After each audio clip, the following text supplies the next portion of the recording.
Hello and welcome to the introduction for this course. What you should know before you take the course: you should have a basic working knowledge of using a computer. You should also have a basic working knowledge of using the internet. Who should take this course?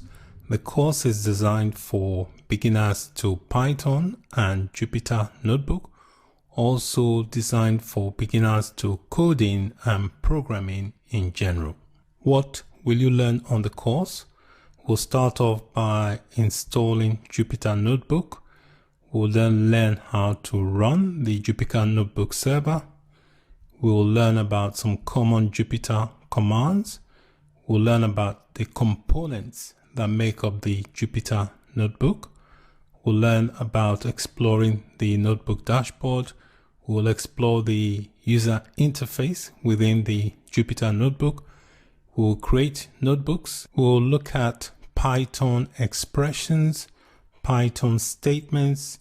We'll take a look at variables and how to create variables in Python. We'll take a look at data types in Python. We will learn how to cast data types, that is how to change from one data type to another. We will learn about Python operators. We'll learn about conditional statements. We'll learn about loops. We'll also learn about Python functions. The format of the course is video based and the duration is 2.5 hours long. Thanks for watching. Bye for now. Hello and welcome to this video. What is Jupyter Notebook? The Jupyter Notebook is an interactive computing environment that enables users to experiment with code, and it also allows users to share the code. The Jupyter is a loose acronym which means Julia, Python, and R.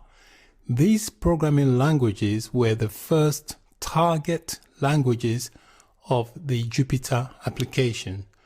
But nowadays, the notebook technology also supports many other languages.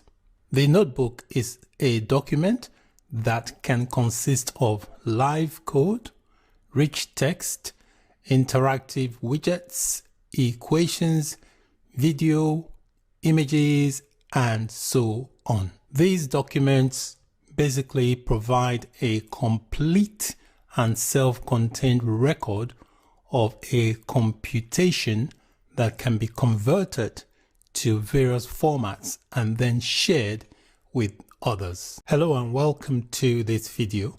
In this video, I'll be showing you how to install Anaconda and also how to set up the Jupyter Notebook. To begin, open up your Google search bar, and inside the search bar, just type in Anaconda distribution and press enter, and just select the first on the list. So I'm going to click on this one here that says Anaconda Python /R distribution. Click on that and that will detect the operating system you have. If you're running a Mac, it will detect you have a Mac. So I'm just going to scroll down to the bottom here, and right at the bottom it will detect my operating system. So it has detected that I'm running a Windows based operating system, and it presents me with the Windows installer. As of the time I am recording this video, the current version is 3.7. When you do visit to do your own download, the version may change. Just download the most recent version that you see. So to download, I have under the Windows, there are two links, one for a 64-bit and one for a 32-bit. I've got a 64-bit, so I'm going to click on the 64-bit graphical installer. So you can see here is downloading on the bottom left-hand corner of my screen. I'll wait for that download to complete and then I'll run the installer. The Anaconda installer has completed downloading, so that's it here. So to run it, I just double click to begin the installation. So it's trying to launch. Just click on next and then click to agree. And there are two ways you can install it. You can install it just for your user profile, which is a recommended one, or you can install it for all users. If you're going to use the all users, you need to have admin privileges. I just want to install it on one profile. So I'm going to click on the top option, which is going to install it just for me. So I'll click next, and then it tells you the destination folder where it's going to install it. Tells you the space required, 2.9 gigabyte, and tells me the space I have got available. So make sure you do have enough disk space in your designated installation directory. So I'm going to click next, and I'm going to accept this option here that's been checked, and I'm going to leave this one that is being unchecked. It says not recommended. So I'll click install to install. So we just wait for the installation to complete. So just going to give it a few minutes to run through the installation. Once the installation is completed, you will get this that says completed, and just click on the next button and click next. And then if you want to learn more about Anaconda in the cloud, you can leave that checked. I'm going to uncheck that. If you want to learn more on Anaconda, you can leave that checked. I'm going to leave this unchecked and click finish. Another way you can set up the Jupyter Notebook is by using the Python package manager, which is known as pip. This is recommended only for the experienced Python users. So before you set up the Jupyter Notebook using pip, you must make sure you already have Python installed, and then you need to make sure you have the most recent and updated version of the Python package manager, which is known as pip. And the way you can do that, if you are using a Mac, if you've got a MacBook, Mac comes pre-installed with Python version 2.7. So if you want to upgrade pip on a Mac, you will have to type in pip 3, which means that you are referring to pip version 3 and not version 2.7. So you do pip 3 on a Mac, space install -- upgrade pip, and that will upgrade pip. If you're on a Windows-based computer, you don't need to type in pip 3. Just type in pip install -- upgrade pip, and that will upgrade to the most recent version of pip. And then if you want to install the Jupyter Notebook using the Python package manager, you type in pip 3 if you're on a Mac, install, and then Jupyter. If you're running a Windows-based computer, you type in pip space install Jupyter. So if you are doing this on a Mac, you obviously have to do that on your terminal. If you're doing the installation on a Windows-based computer, you have to do this on the command prompt. For new users, it is highly recommended that you install the Jupyter Notebook via the Anaconda way, because if you install Anaconda, Anaconda will also install Python and the Jupyter Notebook. So let's take a look at what Anaconda has installed. We go to our programs menu and look for the Anaconda folder. So this is my Anaconda 3 folder.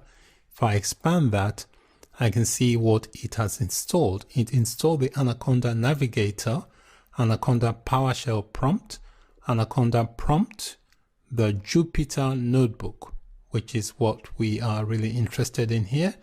And then we've got this reset spider settings. So we can see here by installing Anaconda, it also installs the Jupyter Notebook. So that is it for this video. In this video, we installed Anaconda, and Anaconda also installed the Jupyter Notebook for us.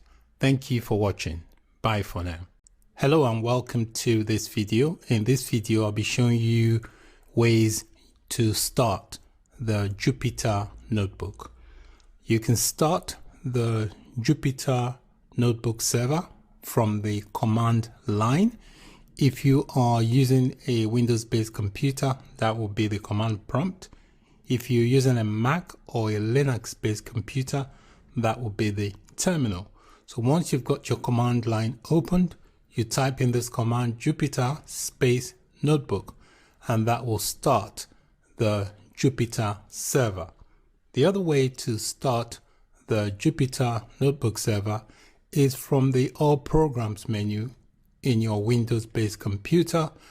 If you go to the Anaconda folder within the All Programs, there should be an icon there for Jupyter Notebook. You can run it from there as well. Once the Jupyter Notebook server is started, it opens up the Jupyter Notebook in your default web browser, and it does that on localhost, and the port it uses is 8888. Let's launch the Jupyter Notebook from the All Programs menu on our Windows-based computer. So if you click on All Programs, go to Start All Programs, and there should be the Anaconda 3 folder. So if you just expand it, and inside there you see the Jupyter Notebook. So just click on this, and that will start. It will launch a console screen like this, and then it will also launch the Jupyter Notebook in your web browser. So this is what the Jupyter Notebook dashboard looks like once you have launched the Jupyter Notebook. And inside this dashboard area here, it gives you a list that shows a list of notebooks, files, and subdirectories in the directory where the notebook server was started. So if you launch the Jupyter Notebook from the All Programs menu, it will start from the root directory where the Jupyter Notebook was installed, and it also lists some directories and subdirectories from that root directory. So your directory listing will be different from mine depending on what you've got in your specific directory where the Jupyter Notebook has started inside the root of your directory. Most of the time, you can start a notebook server in the highest level directory that contains notebooks. All right, this basically is going to be the root directory and can also be the home directory if you are on a Mac or a Linux-based computer. You can also specify the directory that you want the notebook to start from, and you do that by starting the Jupyter Notebook server from the command prompt. While the Jupyter Notebook is running inside the console area here, so if you look at the terminal interface here, the command line, it gives you a lot of information here. It tells you where the notebook is starting from. So it's serving the notebook from the local directory, which is on my C drive under the users directory and then under the profile administrator. All right. And then it tells you where the Jupyter Notebook is running at in the web browser, which is localhost:8888. To shut down or exit the Jupyter Notebook server, you just do Control-C on your keyboard, and that should shut down the Jupyter Notebook server.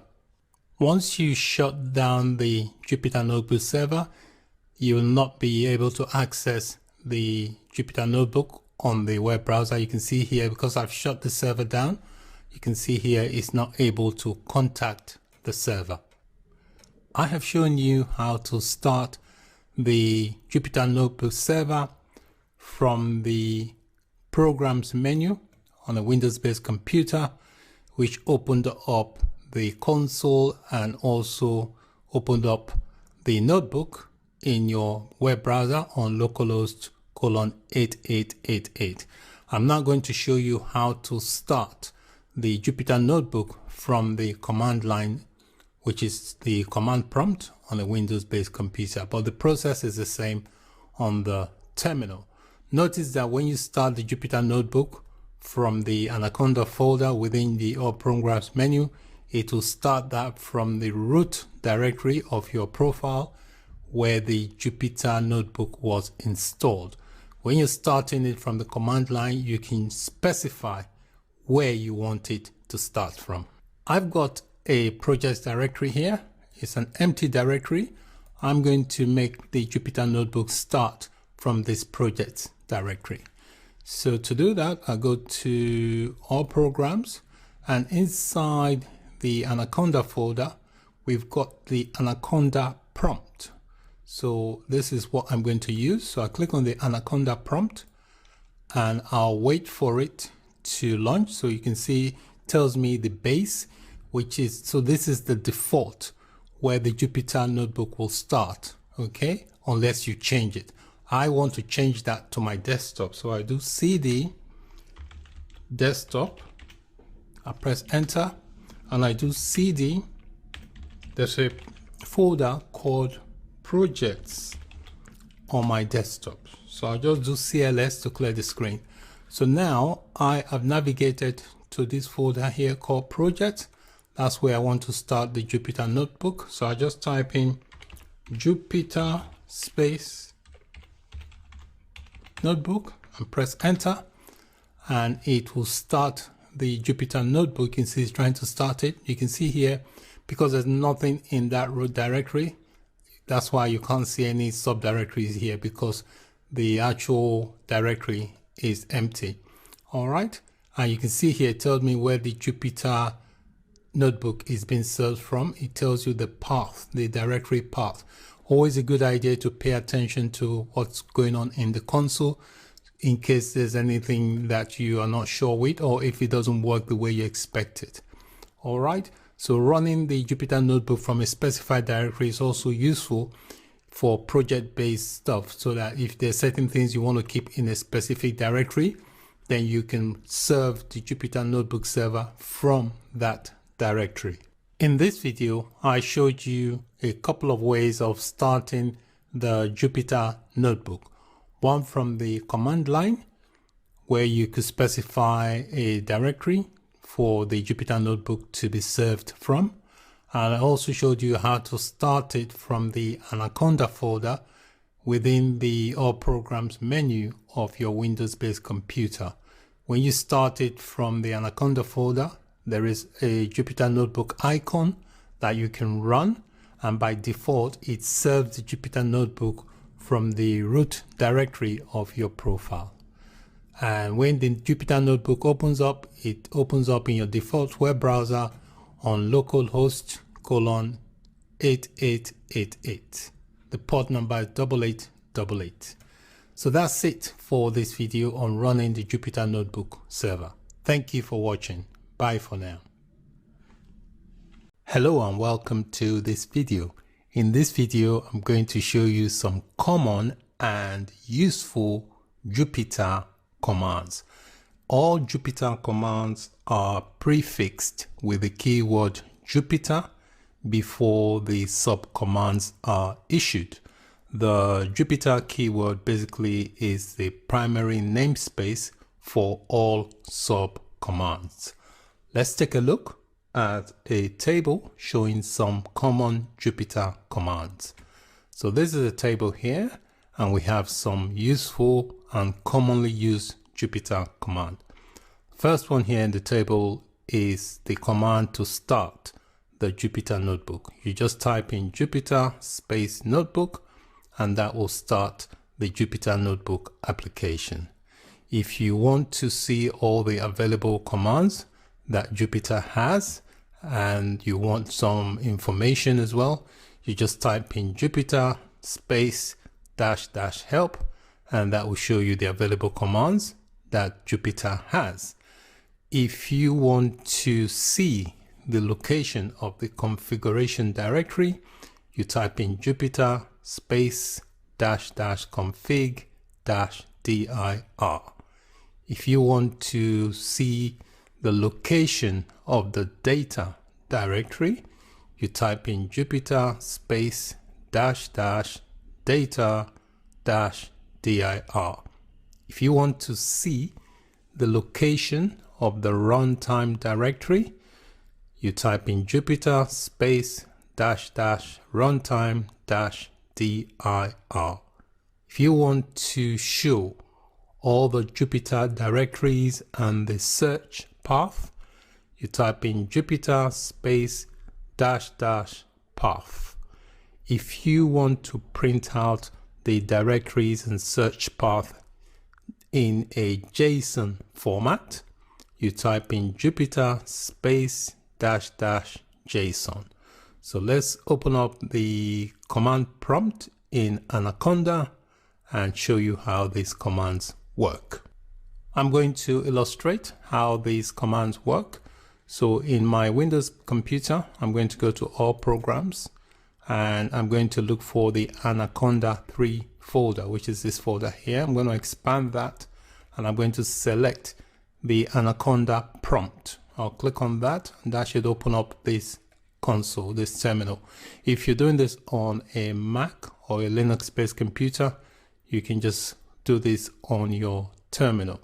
So you can see here it says base. That is the base directory. That's where the Jupyter Notebook application will start from.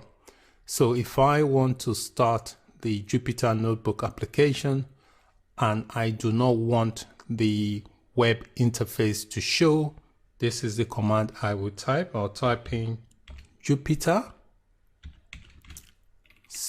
space notebook, and then you do a space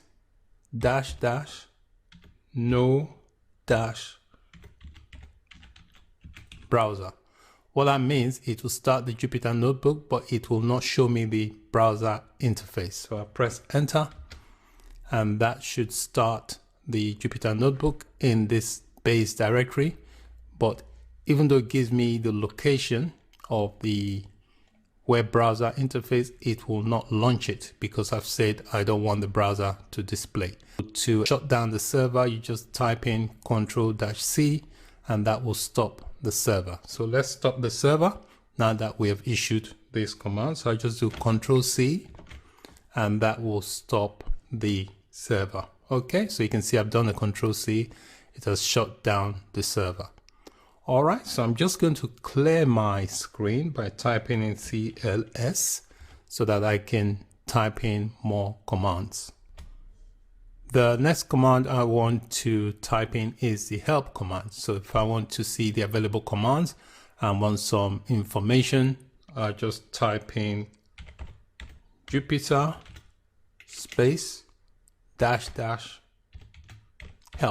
If you don't want to type in help, you can type in -h. That will also do the same thing, and press enter. And you can see here it gives you some information about the Jupyter Notebooks. It tells you usage here, Jupyter Interactive Computing, and gives you some optional arguments. So very useful information. I'm going to clear the screen again, type in CLS so that I can type in more command. The next command I'm going to type in is to show the location of the configuration directory. So I just type in Jupyter space, and it would be --config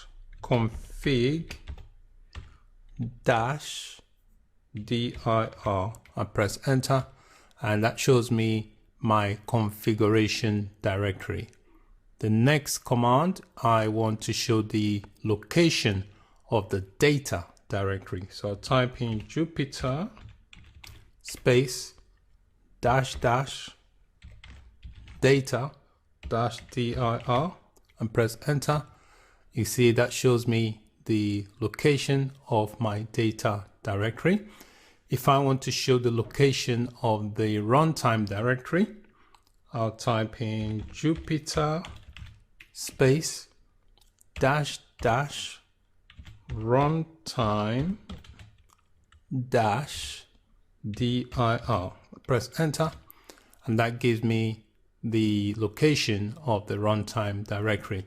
If I want to show all the Jupyter directories and the search path, I type in Jupyter space and I type in -- path with an S and press enter, and that will show me all the path. Okay, it shows me the location of all the Jupyter directories and their search path. So you can see it's listed quite a few.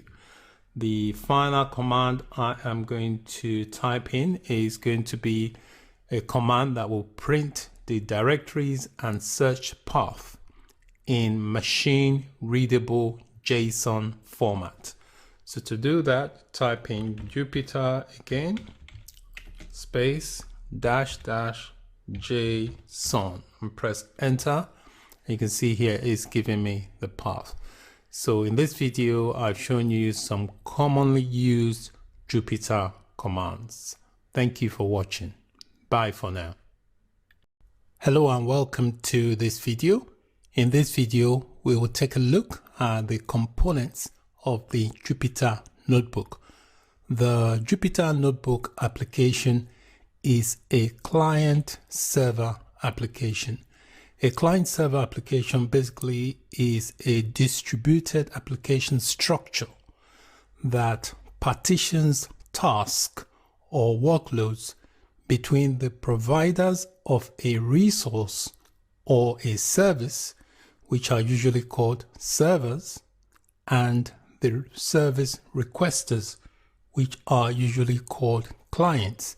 So the server, which is represented by this box here, is the resource provider.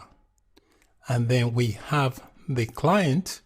In terms of Jupyter Notebook, that could be your web browser, because the Jupyter Notebook also has a web component, which is a web browser which will act as the client to the server. So the client will be requesting services from the server, which is the provider of the resource.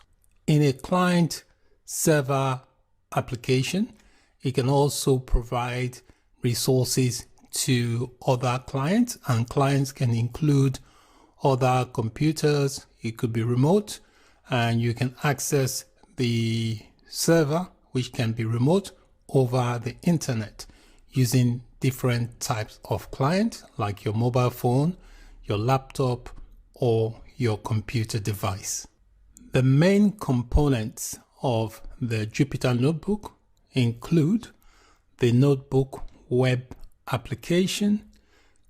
We also have the kernel, and then we have the Notebook documents. So let me give you a brief description of each of the components of the Jupyter Notebook. The first is the Notebook web application. This is basically an interactive web application that you can use to write and run your code interactively. You can also use it to author notebook documents. The second Jupyter Notebook component is called the kernels. The kernels basically are separate processes started by the Notebook web application, and it usually runs in the user's code, and it runs in a given language. The default language is Python, but it can run in other languages. And what it does, it returns the output from the Notebook web application back to the Notebook web application. And the kernel basically handles things like computations for interactive widgets, tab completion, introspection, and other bits and pieces. So the kernel basically interacts with the Notebook web application. The third component is called the Notebook document. The Notebook document is basically a self-contained document that contains a representation of all the content that is visible inside the Notebook web application. This includes the inputs you have and also the outputs which are produced from the kernel. Okay, it also includes narrative text, equations, images, it can also include videos, rich media representation of objects, and each of the notebook documents has its own kernel.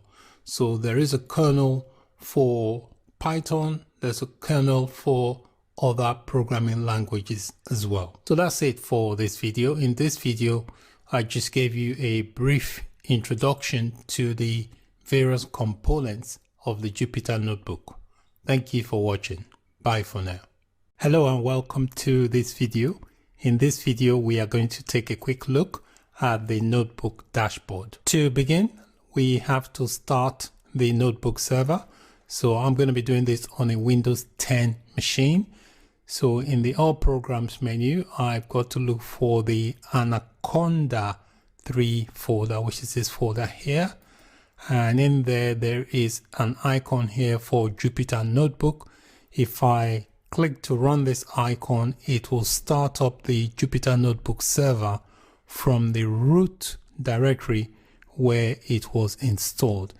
If I don't want to start it from the directory where it was installed, I can use this Anaconda prompt command and then specify a directory where it should be started from.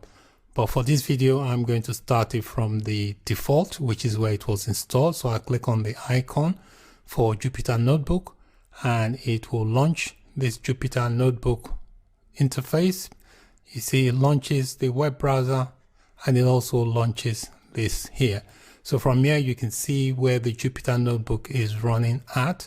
It tells you it's serving the notebook from this local directory, which is C users administrator, and it will list everything in that directory inside the dashboard.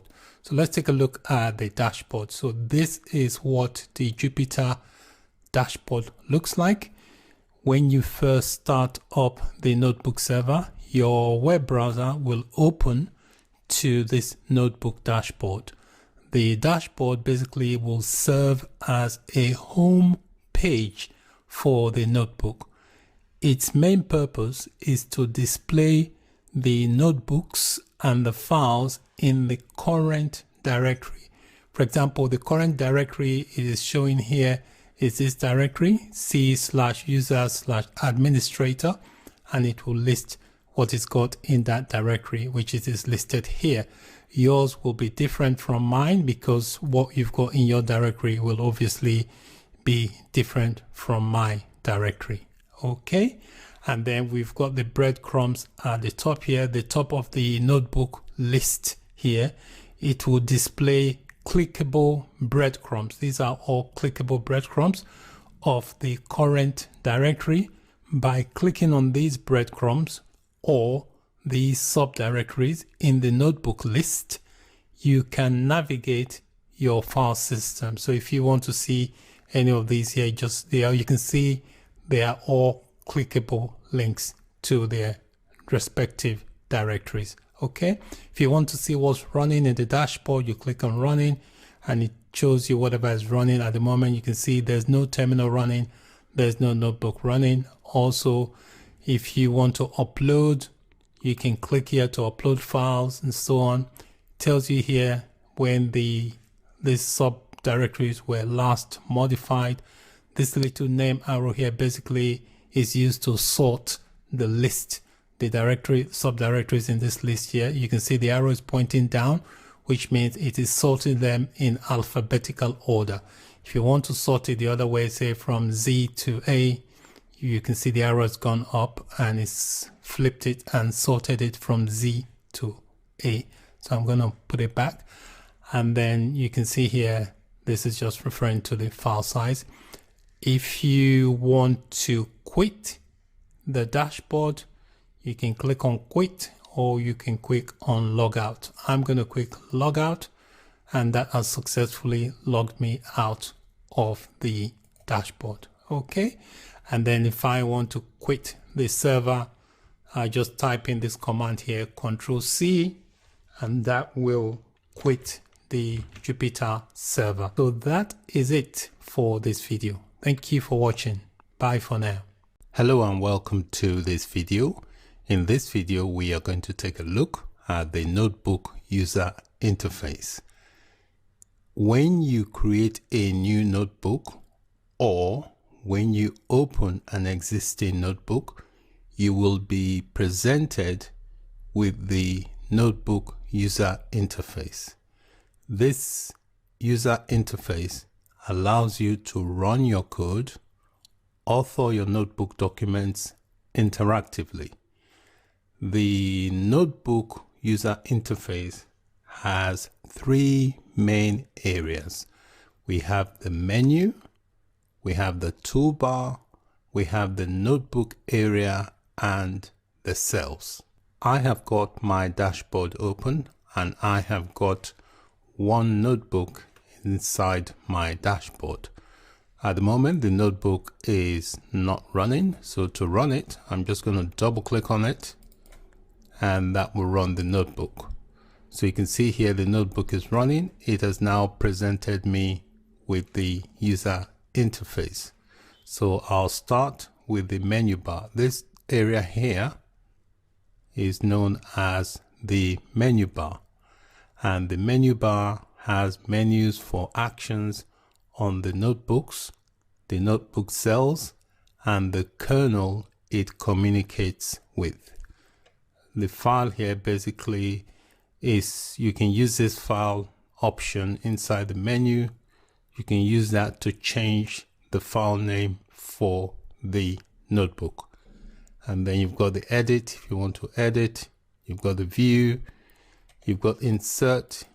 It allows you to insert cells above or cells below. This here is called a cell. Okay, this border area here is called the cell where the code is. And then you have the kernel, which is running at the moment. We've got widgets. So you can save the notebook, the state of the widget, you can clear the notebook widget, you can download the widget and so on. And then you've got the help menu.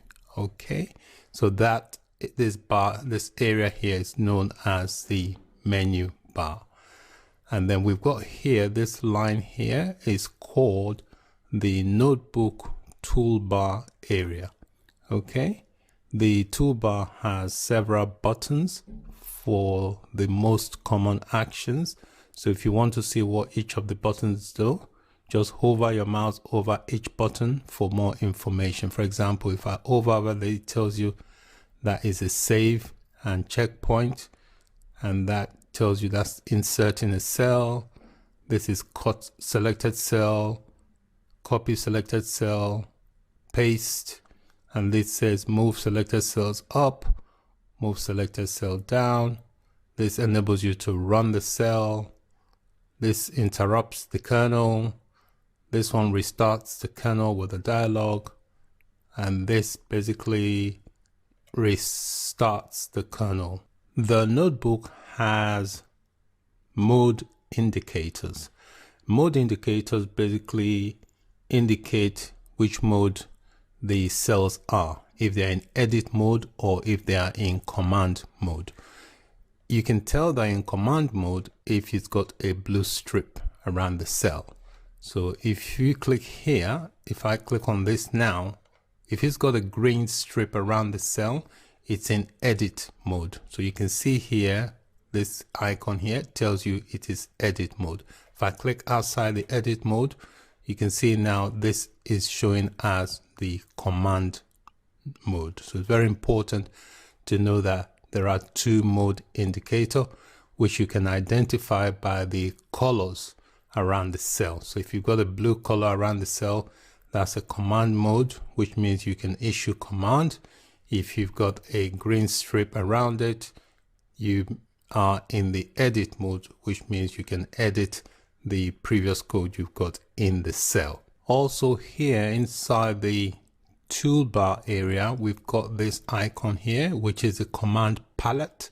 So if I click on that, it gives you the command group. So if you want to use shortcuts for certain things, you can do that from here.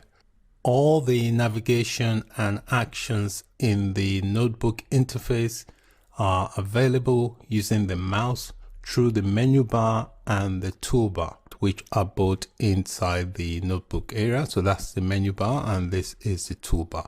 So you can use the mouse to navigate through the various actions you want to perform. To select a cell with your mouse, you just click on the cell and that selects it. And if you want to change the mode, for example, the mode at the moment is edit mode, you just click outside the cell and it changes the mode to the command mode. So that is it for this video. In this video, we took a look at the notebook user interface. Thanks very much for watching. Bye for now. Hello and welcome to this video. In this video, we are going to be creating a new notebook. Before we create the new notebook, I just want to point out a few things. A notebook will have the file extension .ipynb. Also, a notebook consists of three basic type of cells. They are code cells, which will include the input and output of the live code that runs in the kernel. And then we have the markdown cells, which are narrative text that contains embedded LaTeX equations. We also have the raw cells, which include unformatted text. Also, notebooks can be exported to different static formats, which include HTML and PDF. Before we can create a notebook, we have to start the server. So the Jupyter Notebook server, I'm going to start it from a specified directory. I've got a directory on my desktop called My Notebooks. It's an empty directory at the moment, but this is where I want the Jupyter Notebook server to start from. And any notebook I create will be inserted inside this directory. So to begin, I go to my terminal, I look for my Anaconda folder, and then I'll click on this that says Anaconda prompt. This will give me the prompt, which will give me the default location for Anaconda. And I'm going to change that to start from my desktop. And on my desktop, I'm going to change directory to a folder called My Notebooks. All right, and I'll just clear the screen. So now I'm in the directory to start the Jupyter Notebook server. I just type in Jupyter space notebook, and that will start the Jupyter Notebook server in that directory I have specified. All right, so it's trying to launch the Jupyter Notebook. So this is the dashboard, and you can see the dashboard here. This is the root directory of this directory on my desktop here. That's what the Jupyter Notebook dashboard is pointing to. It's empty at the moment because there is no notebook list. There's nothing in that directory. So to create a new notebook, there is a new option that says new. You click on this new button at the top here, and all these are called kernels. So whatever kernels you see here depends on what's installed on the server. All right, so these are my available kernels, and I'm going to click Python 3 because I want to create it in Python 3. So it's going to open up a new cell. This is what is called a cell. And if you see here, the default cell is a code. All right, and if I click on the drop down, you can see there are other types. There's a markdown and there's a raw NB convert, but we're going to leave the default, which is code. So I'm going to click on it, and this is where you can write a live code. So I'm just going to type in print and just say hello world. So I've just typed in a simple print statement that's going to say hello world. And to run this cell, you can click on the run button here, or you can you can do Shift and Enter. Okay, so I'm going to click Run, and that will run the cell. You can see here it has given me the output of that cell.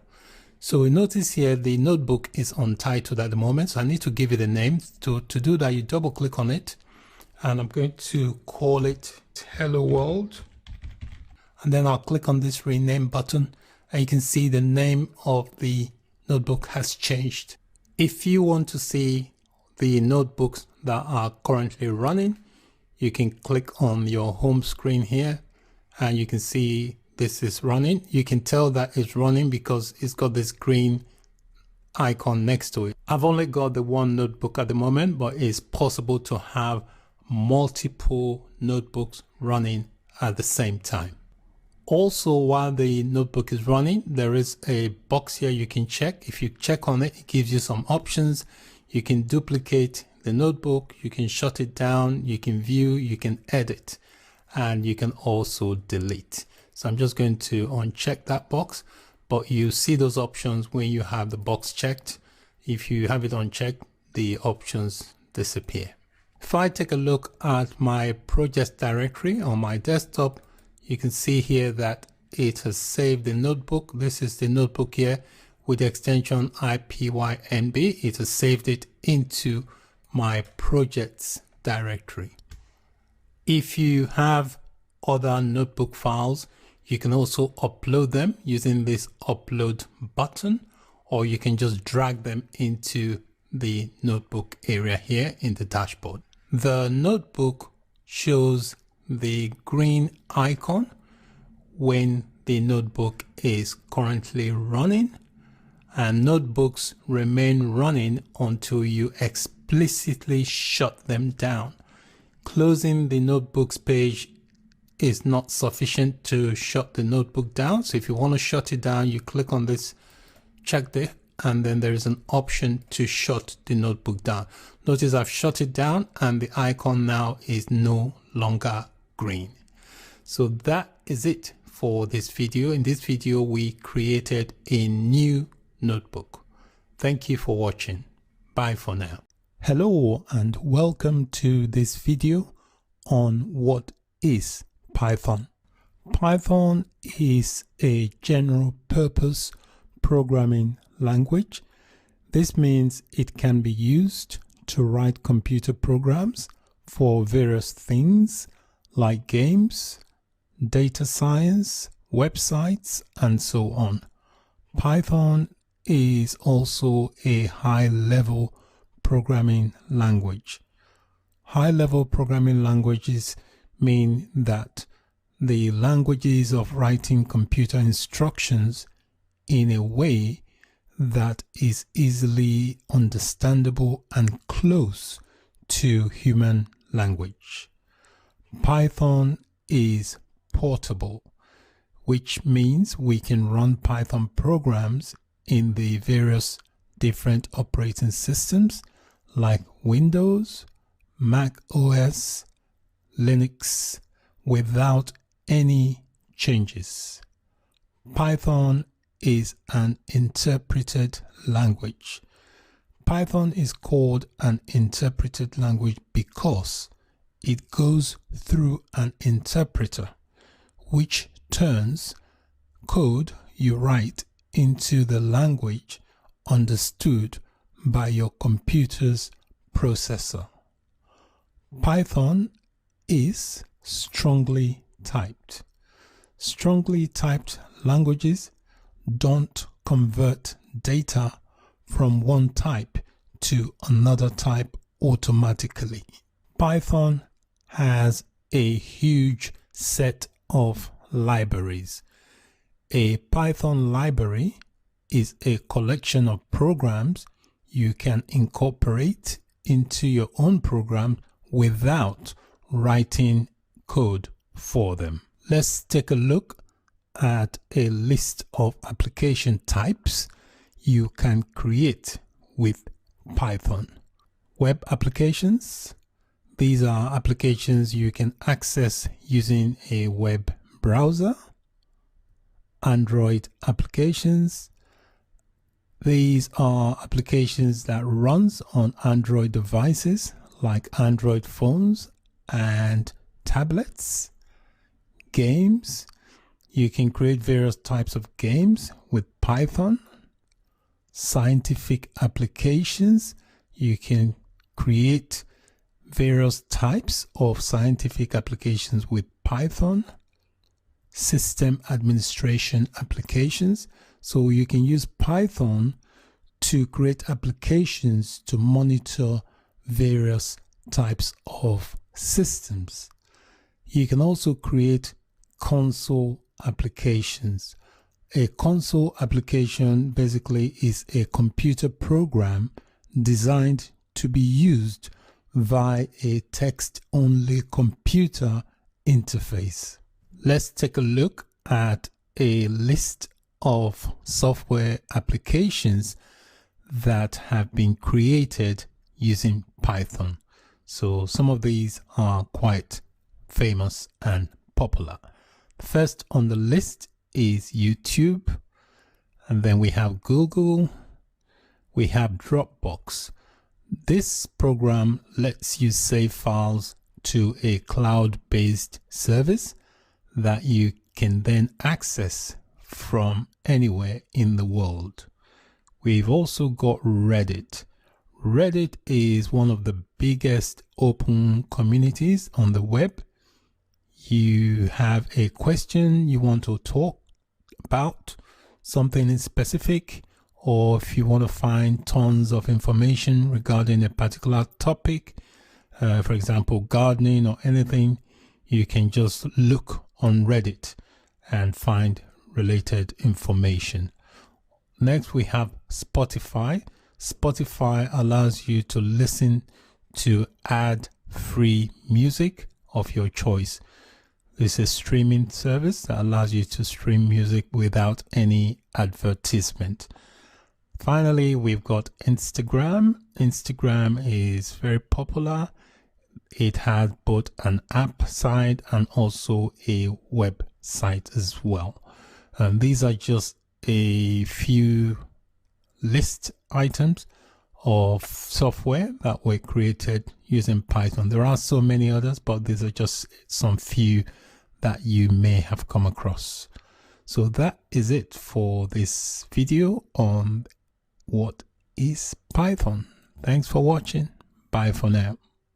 Hello and welcome. In this video, I will introduce you to high and low-level programming languages. What are high-level programming languages? These are languages that only humans can understand. So computers can't understand them unless they are compiled or interpreted. They need an interpreter or a compiler for the computer or the machine to understand what the programming is trying to get it to do. Examples of high-level programming languages include Python, Java, C#, C++, PHP, Ruby, and there are many others. What are low-level programming languages? These are languages that only machines can understand. They do not need an interpreter or a compiler. They are closer to the computer hardware. Examples include machine and assembly language. This is a brief illustration of high and low level languages. So you can see the nearer the language is to the hardware of the machine, the faster it is, and it doesn't need to be interpreted because it's so close to the computer hardware. Whereas the further away it is, like we've got these lot here, they are further away from the hardware, so they're easier for programmers to understand because they contain English related words, but not machine to understand. So for the machine to understand what this block here is saying, it needs to be converted into machine code using a compiler or an interpreter. Key differences between high-level and low-level programming languages. High-level languages are easier to learn. Low-level languages are more difficult to learn. High-level languages are near to human languages. That's easy to read. They are like basic English. While low-level languages are far from human languages, so only machines know what they are talking about. You need a translator, like a compiler or an interpreter, to convert a high-level language into machine language. No translator is needed for low-level languages because the machine hardware knows what they're talking about. Programs written in high-level languages are slow in execution because obviously they have to compile or interpret them, while programs developed in low-level languages are much faster in execution because there's no compiling or interpretation going on. The hardware understands the language, so it's easy or easier to execute the instructions. So these are the key differences between high-level and low-level programming languages. Thanks for watching, and bye for now. Hello and welcome to this video. In this video, I'm going to introduce you to compilers and interpreters. What is a compiler? A compiler is used to translate the entire source code into machine language before the code is executed. So basically what that means is that for the computer to understand what it is you're trying to get it to do, you have to use a compiler to compile or convert your code into a code that the machine can read. All right, examples of languages that are compiled, that means languages you have to compile before the code is executed, includes C and C++. So let me illustrate how the compiler works. So let's say you have your source code, and your source code is basically your computer code that you write. So let's say inside the source file, you have this. You've got x equals 7, y equals 8, and then the sum is equals to x plus y. And then you want to print the value of the sum using the print function. Now, the computer will not understand this. So what needs to happen? You need to use the compiler to convert that code into machine code. The machine code is something like this. Computers only understand zeros and one. So the compiler compiles it into machine code, and then it executes the code. It then passes it on to the computer memory, and the computer memory then outputs the result, in this case, which is 15. So that's basically how a compiler works. Compiler will compile the entire code into machine code before it passes the information to the CPU to display the result. What is an interpreter? An interpreter does a similar job like a compiler. The key difference with the interpreter is that the interpreter will translate or convert one line of code at a time, okay, into machine language before the code is executed. Examples of interpreted languages include Python and Perl. So let me show you an illustration of how an interpreter would work. So let's say you have your source file and you have this bunch of code inside your source file. At this stage, the computer would not understand that. So for the computer to be able to interpret what you're saying, you need to use an interpreter. So the way the interpreter works is that it will convert a line at a time. So for example, it would do x equals to 7, compile that and run it. You do y equals to 8, it will translate or convert that and then run it. It does line by line in comparison to a compiler that compiles the old code into machine code before it executes.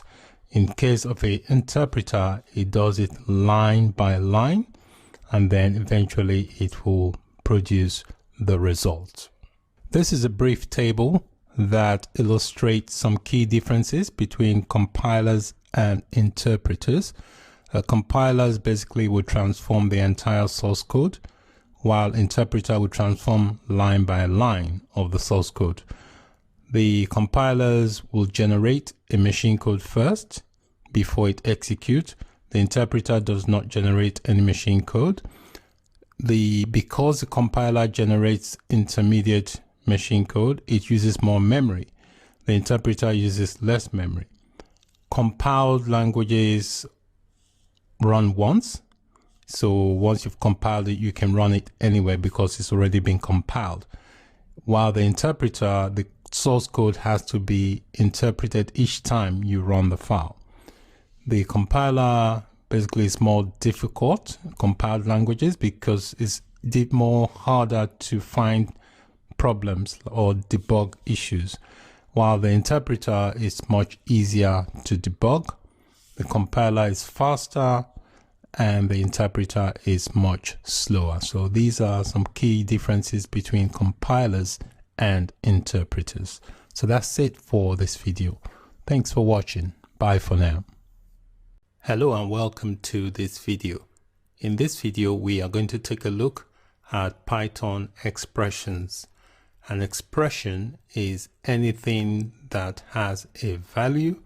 For example, the number 3, 4 plus 5, and the string hello. Text are referred to as strings in Python. An expression can contain operators like the plus operator. It can also contain operands.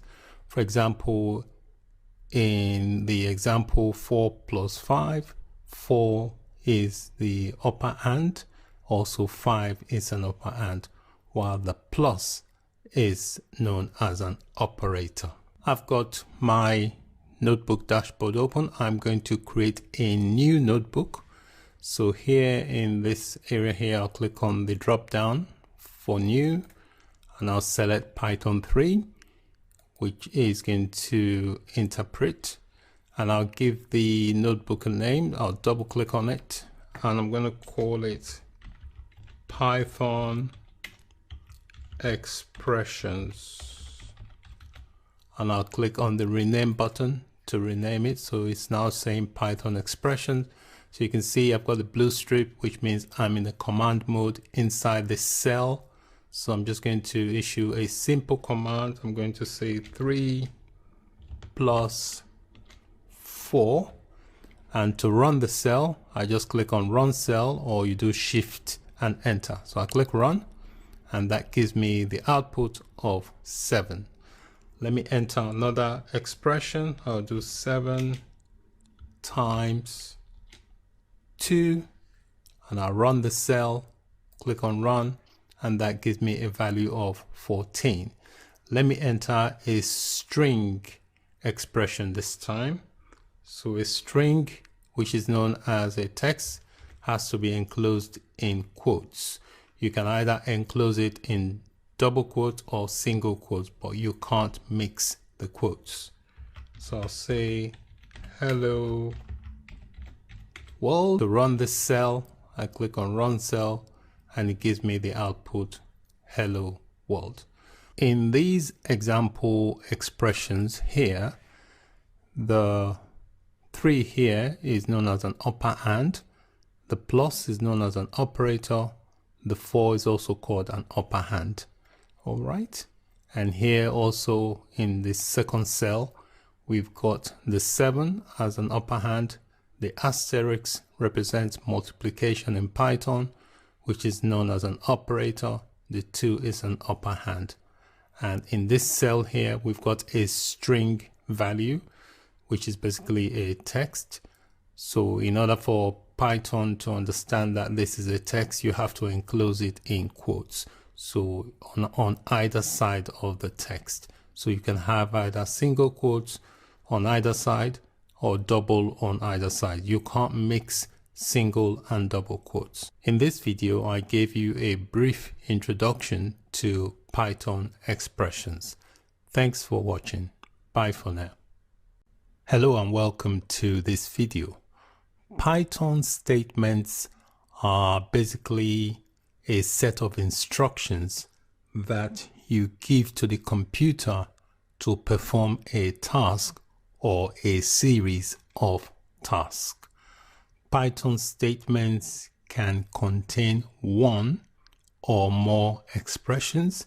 It can also be on a single line, or it can consist of multiple lines. To illustrate examples of Python statements, I'm going to create a new notebook. So under new here, I'll click on the drop down, I click Python 3. Python 3 contains the Python interpreter that will interpret the code we write into a machine readable format that the computer can understand. So I'll click Python 3 and I will just double click to give it a name. So I'll change the name to say Python statements and I'll click rename. So this notebook is going to be called Python statements.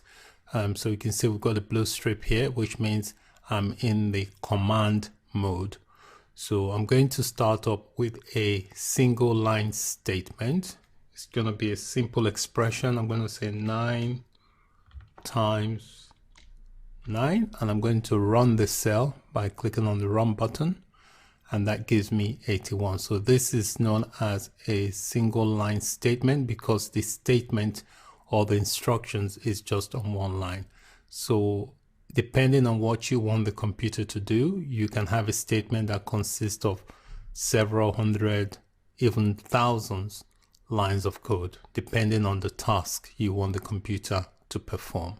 So I'm going to give you an example of a multi-line statement. So I'm going to use a for loop. So I'm going to say for I in range, and a range is basically an inbuilt function in Python which you can use to specify a range. So I'm going to say 13. I'll specify the range and then I will add the colon. The colon is very important. It creates an indentation level. So if I press enter, you can see here it's giving me an indentation level, so I can add another line of statement. So I'm going to add a print function. So I'm going to get it to print the value of I. So let me click to run the code. You can see here it's printed out from 0 to 12. All right. So when you specify a range, the first number is usually a 0. Okay. Hence it has not printed out 13. Because 0 here represents the first range. Okay, so this is an example of a multi-line statement because the statement is on 2 lines.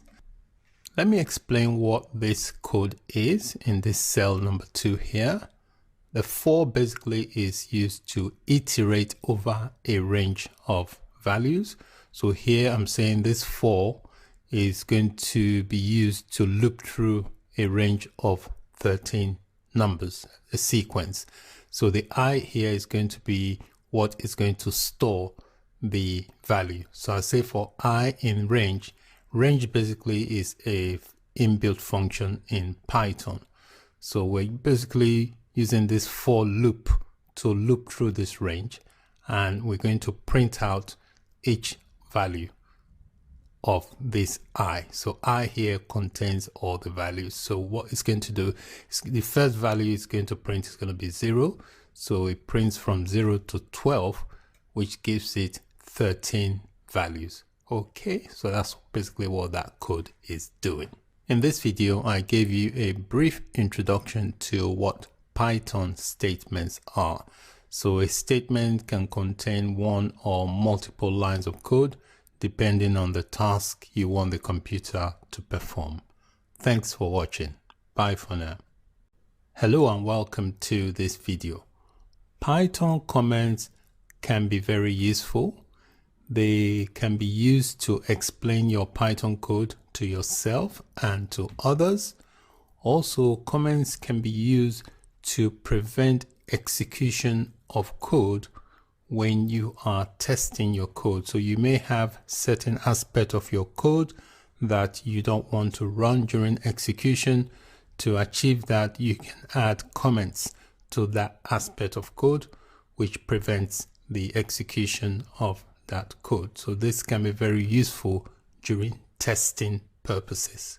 There are two main types of comments in Python. We have a single line comment and a multi-line comment.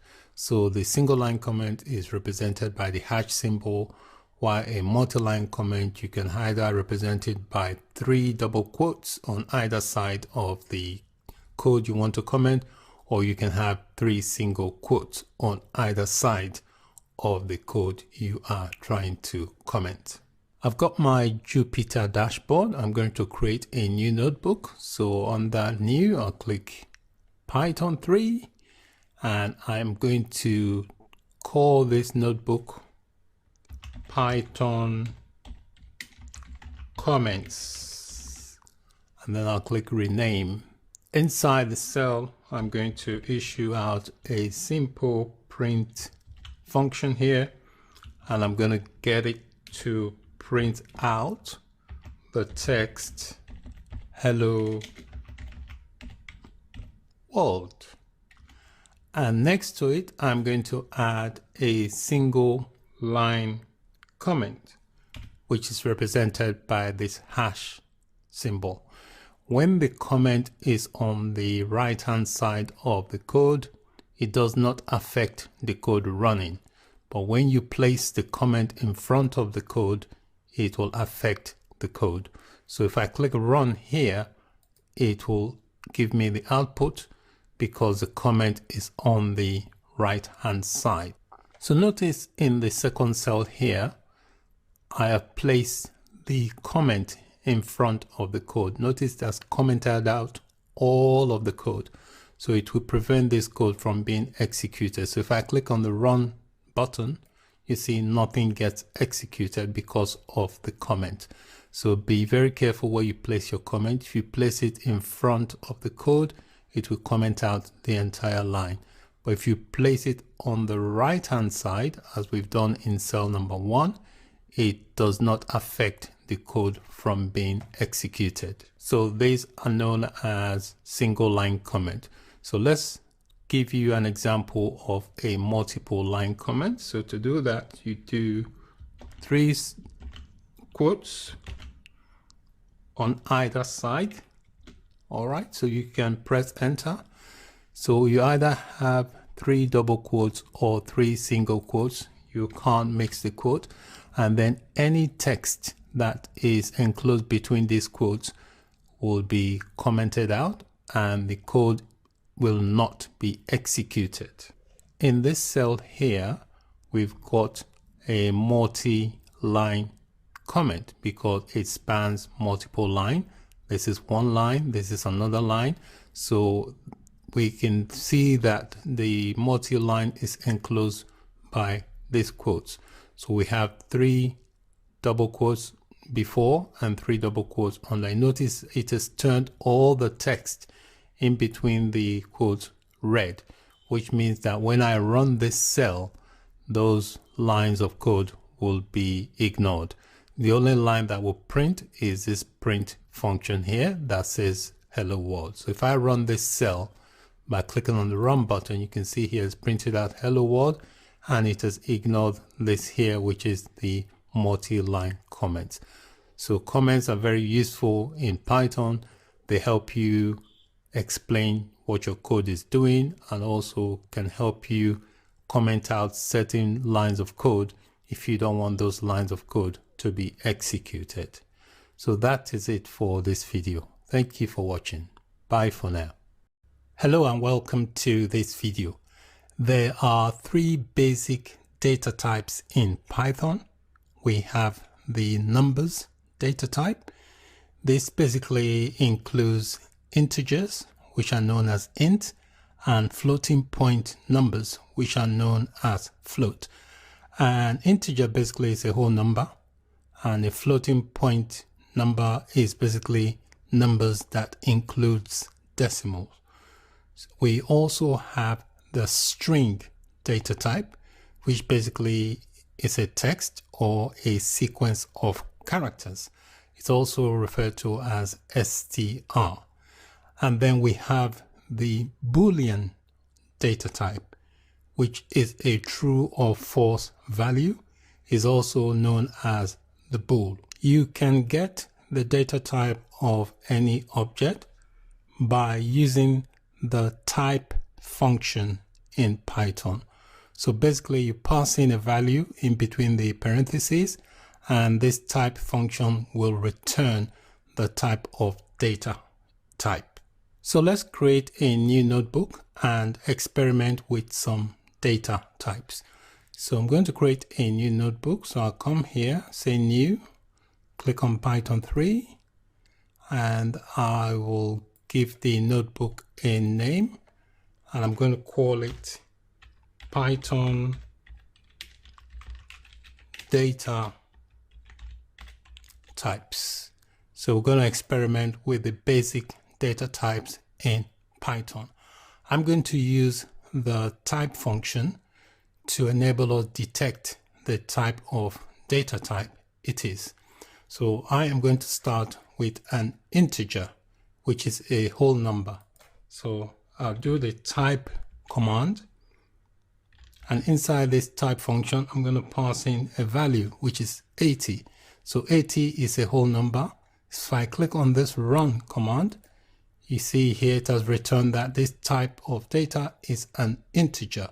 So an integer is a whole number. It can also include negative numbers. So if I type in, I do a type, and inside that type function, if I pass in negative 30 and run, it also returns an integer because they can contain both positive and negative values. So let's try and get a data type that is a floating point. A float is basically a number that includes decimals. So we'll do type, and inside this function, let's do 28.5 and run this cell. You can see it has returned a float. You can also have a negative float value as well. So if I do type, and in between I do negative 1.0 and do a run, it also returns a float. Next, let's try and get a string data type. So we'll do a type. Remember, with a string, you always have to enclose the values in quotes. So I'm just going to say hello, and I do a run. You can see here it has returned that this is a string data type, which is specified by the word str. Next, let's do a Boolean data type. So I'm going to do a type, and inside this type function, I'm going to say 7 is greater than 6, and this should return a bool value, which means it is true. I'll click run. You can see it's returned a bool. If I do it the other way, I do a type and say 7 is less than 6, it will also return a bool value because 7 is not less than 6, so it will be a false value, which would be a bool. So if I click run, you can see here it has returned a bool value. Data types are a very important concept in Python. So when you have to store data in variables, it's good to know the type of data type you are storing. So that is it for this video on basic Python data types. Thank you for watching. Bye for now. Hello and welcome to this video. What is casting? Casting basically is the process of converting from one data type to another data type. There are several functions that you can use in casting. For example, if you want to cast a value that is in a different data type to an integer, you use the int function. If you want to cast to a floating point number, you use a float function. And if you want to cast to a string, you use the str function. Let's create a new notebook.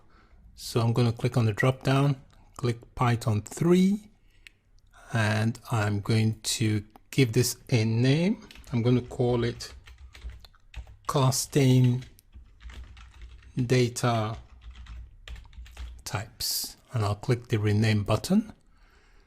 So let's cast a value that is a float into an integer.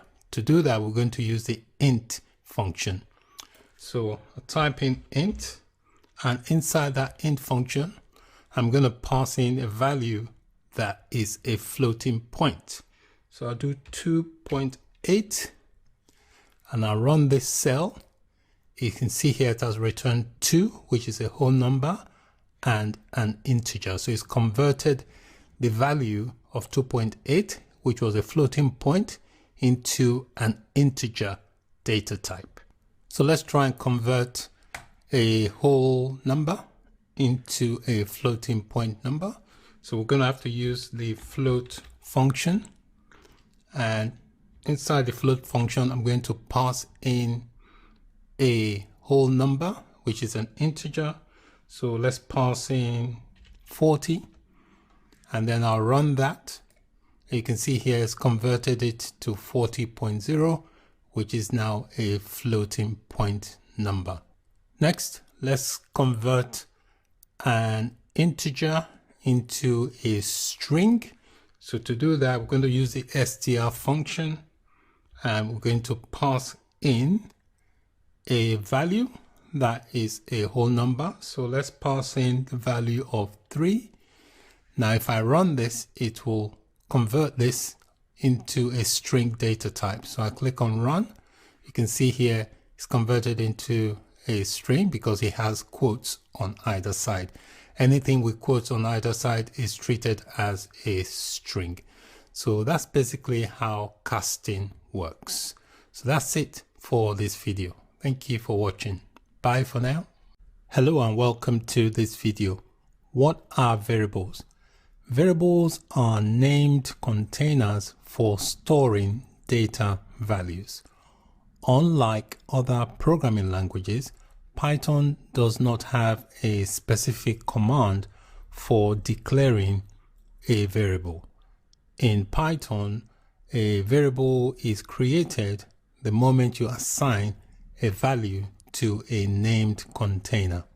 There are a few rules that you need to know before you create variables in Python. A variable name must start with a letter or the underscore character. The variable name can contain alphanumeric characters and the underscore character.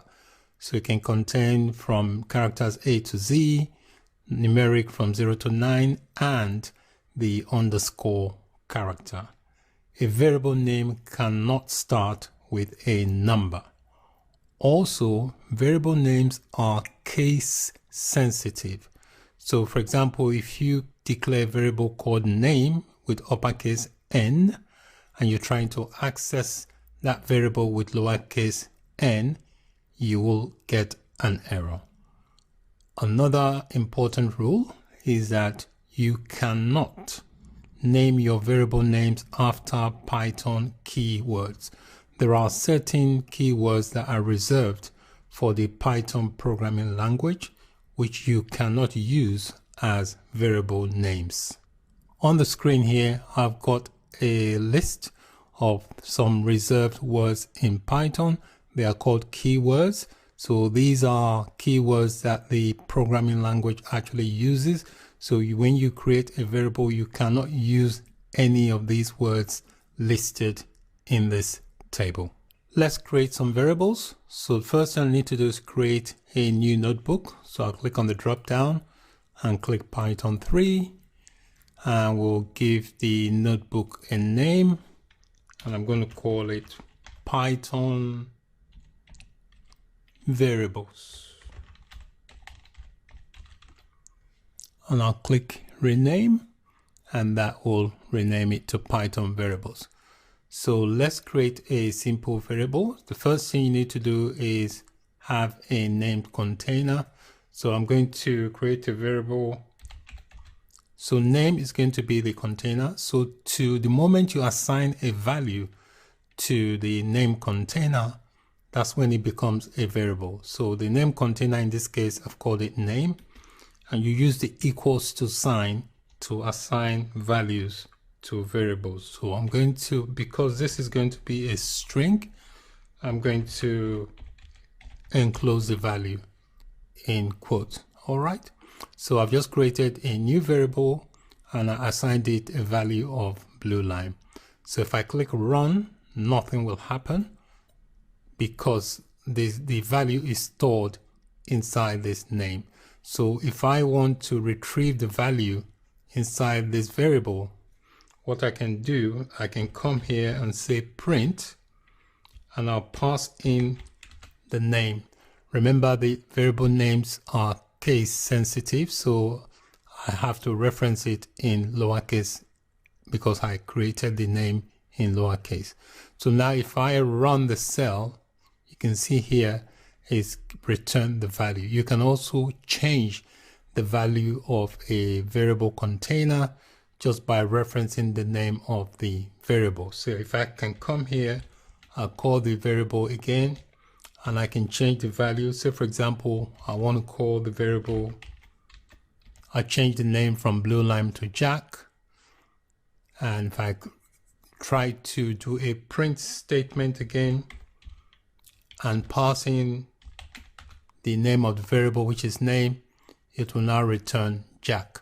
So even though you've assigned a value to a variable, you can always change what the variable stores just by reassigning the value. Let's create a couple more variables here. So I'm going to create another one. I'm going to call this greetings, and I'm going to assign a greeting to it. So I'm going to enclose the value in text. I'm going to say hello world. All right, so that's going to be the value that this variable called greetings is going to store. So I'm going to run it, nothing will happen. So each time I want to reference this variable, I can just call it by its name. If I call it greetings and return and click on the run, you can see here it has returned the name, what it stored. Okay, if we want to return it without the quotes, we can wrap that into a print function, and inside the print function we just call the name of the variable, which is greetings, and run. You can see it printed out without the quotes around it. I've noticed I've spelled the word wrong, so if I want to fix that, all I need to do is call the variable by its name, which is greetings, and I'm going to fix that by changing that. So I'll say hello world and just run that. So now if I call this variable inside a print function, it will then print out hello world. Let's create one more. So I'm going to call this variable new underscore year, and I'm going to give it a value of 2020. Because this is a numerical value, you don't need to enclose the value in quotes. So I'll click run. So now if I want to access the value of this variable, I just call the variable by its name, which is new underscore year, and click run. And you can see it gives me the value that is stored in that variable container. With some programming languages, you have to specify the data type for a particular variable before you assign it. Python doesn't do that. Python, you can just create something and just assign a value to it. In this video, I introduced you to variables in Python, and we also created a few variable examples. Thanks for watching. Bye for now. Hello and welcome to this video. What is a Python list? A Python list is a collection of data that can be of mixed data types. Unlike variables that can only store one value in a container, a Python list can store multiple values inside one container. Each item in a list is separated by a comma, and you can create a list by using square brackets. For example, you can create a list called fruits, and you assign the values or the items for that list inside square brackets, and you separate each item by a comma. You can access individual items in a list by their index position. So the first item is always index 0, the second item in a list is index 1, and so on. Also, you can change the order in which an item is positioned in a list by changing their index position. Let's create a new notebook. So I'll come here, do new, Python 3, and I'm going to double click and give it a name. I'm going to call it Python list, and I'll click rename. So you can see here we have a new notebook called Python list. So let's go ahead and create some list. In this cell, I've created a new list called animals, and I've assigned some values or elements to the list. If I want to access any item or elements from the list, I will have to do that using their index number.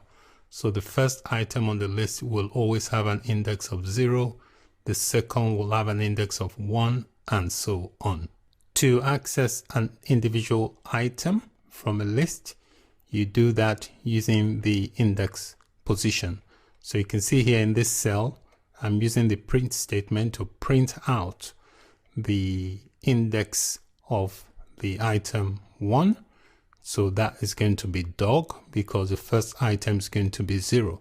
So if I run this cell, you can see here it's printed out dog as the first index. Okay, the first index is 0, but the item with the index of 1 is dog. You can also have negative indexing. Negative indexing means you can access an item from the end of the list using a negative. So if you're doing a -1, that means you're accessing the very last item in a list. If you're doing a -2, you're accessing the second last item on the list. You can see here I'm accessing -2, which means I expect it to return penguin. So if I run this now, you can see it has returned penguin. I'm creating another list here in this cell called fruits, and it's got 3 items in this list. So I'm just going to run the cell to create it. To access an item from the list, you just reference the index. For example, here I want to access the fruit called cherry. I just call the name of the list and pass in the index. If I click run, you can see here it has returned cherry. If you don't want the quotes enclosed, just do a print statement and wrap it around the print statement like I did here in this cell number 2. That will return the item without quotes. Another thing you can do, you can change the value of an item in a list. For example, the list called fruits, I want to replace the value of apple with orange. All I need to do is reference the name of the list, pass in the index of what I want to change, which is 0. 0 is apple, and then assign a new value, which is orange. So if I run that, that will change that. So if I now call the name of the list, I should no longer have apple listed. You can see the position of apple has been replaced by orange. You can also add items to a list by using the append method. So in this cell here, I'm going to add apple to this list. So you do that using the append method. So you call the name of the list, which is fruits, dot append, and inside the parentheses for that method, you pass in the name of the item you want to insert. And normally that will add that at the end of the list. So if I run that, it will add that to the list. So if I now call the name of the list, we should have apple listed at the end here. I'm creating another list here with mixed data type. So you can create a list that has a mixture of data types, and you can also have a list include under other list. So in this list here called mixed underscore data, inside the items, I've got a string, I've got an integer, I've got a float, I've got a boolean, and I've got a list. See this list I created here called fruits. I'm adding that to this new list. So let me run that, and that creates it. So if I want to access an item, for example, if I want to access the integer from that list, so I reference the name of the list, which is mixed data, and I pass in the name, the value or the index of that integer is 1, which is 47. So if I run that now, that gives me the value. You can also remove items from a list. Now there are a few ways you can do that. You can use the pop function. So you call the name of the list, in this case fruits.pop, and inside the parentheses you pass in the index of the item you want to remove from the list. So in this fruits here, index number 3 is going to be apple. If you don't supply the index, it will automatically remove the last item from the list. This is the second way. You can use the remove method. I've commented that both because I only want the first method to run.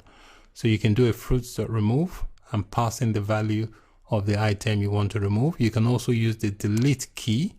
You do del fruits, and then you pass in the index of the item, and that will also remove it from the list.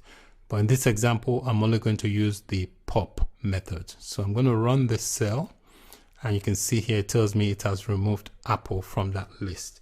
So if I type in fruits and run the cell, you can see apple is no longer listed. Another thing you can do is loop through a list, and you can do that using a for loop. So in this example here, I'm saying for x is going to represent each item in the list. So I say for x in the list called animals, I want it to print x. So it will print all the items. So if I click run, you can see here it's printed out all the items in the list. Another thing you can do is check the length of a list. So if you want to find out how many items there are in the list, this is the function. There's a function called len. So because I want to print it out, I'm wrapping it inside this print function, and inside the len function you pass in the name of the list. So if I run this now, it gives me 8. It tells me that that list called animals has 8 items in it. Another thing you can do is clear or empty a list. To do that, there is a special function called clear. So this is a list I want to empty called fruits. So you do fruits.clear, you add the parentheses, you run that, and that should clear the list. So if I type in fruits now, it should return an empty list. You can see it's returned an empty list. So that is it for this video. In this video, we learned about a Python list. Thanks for watching. Bye for now. Hello and welcome to this video. What is a Python tuple? A tuple is a collection of data that can be of mixed data type. In Python, a tuple can store multiple values in comparison to a variable that can only store one value. Each item in a tuple is separated by a comma. You can also create a tuple using parentheses. For example, you can create a tuple called fruits and then use the equals to assign values to the tuple, which are placed inside parentheses. To access the individual items in a tuple, you do that by their index. So the very first item will have an index of 0, second item will have an index of 1, and so on. Also, one very important distinction between a tuple and a list is that a tuple cannot be changed once you have created it. You can't add items to the tuple and you cannot remove items from the tuple. It is immutable. Let's go ahead and create some tuple. So in this cell here, I'm creating a tuple called animals. I'm using the equals to assign values to the tuples, and the values are placed in between the parentheses. So I'm just going to run the cell to create the tuple.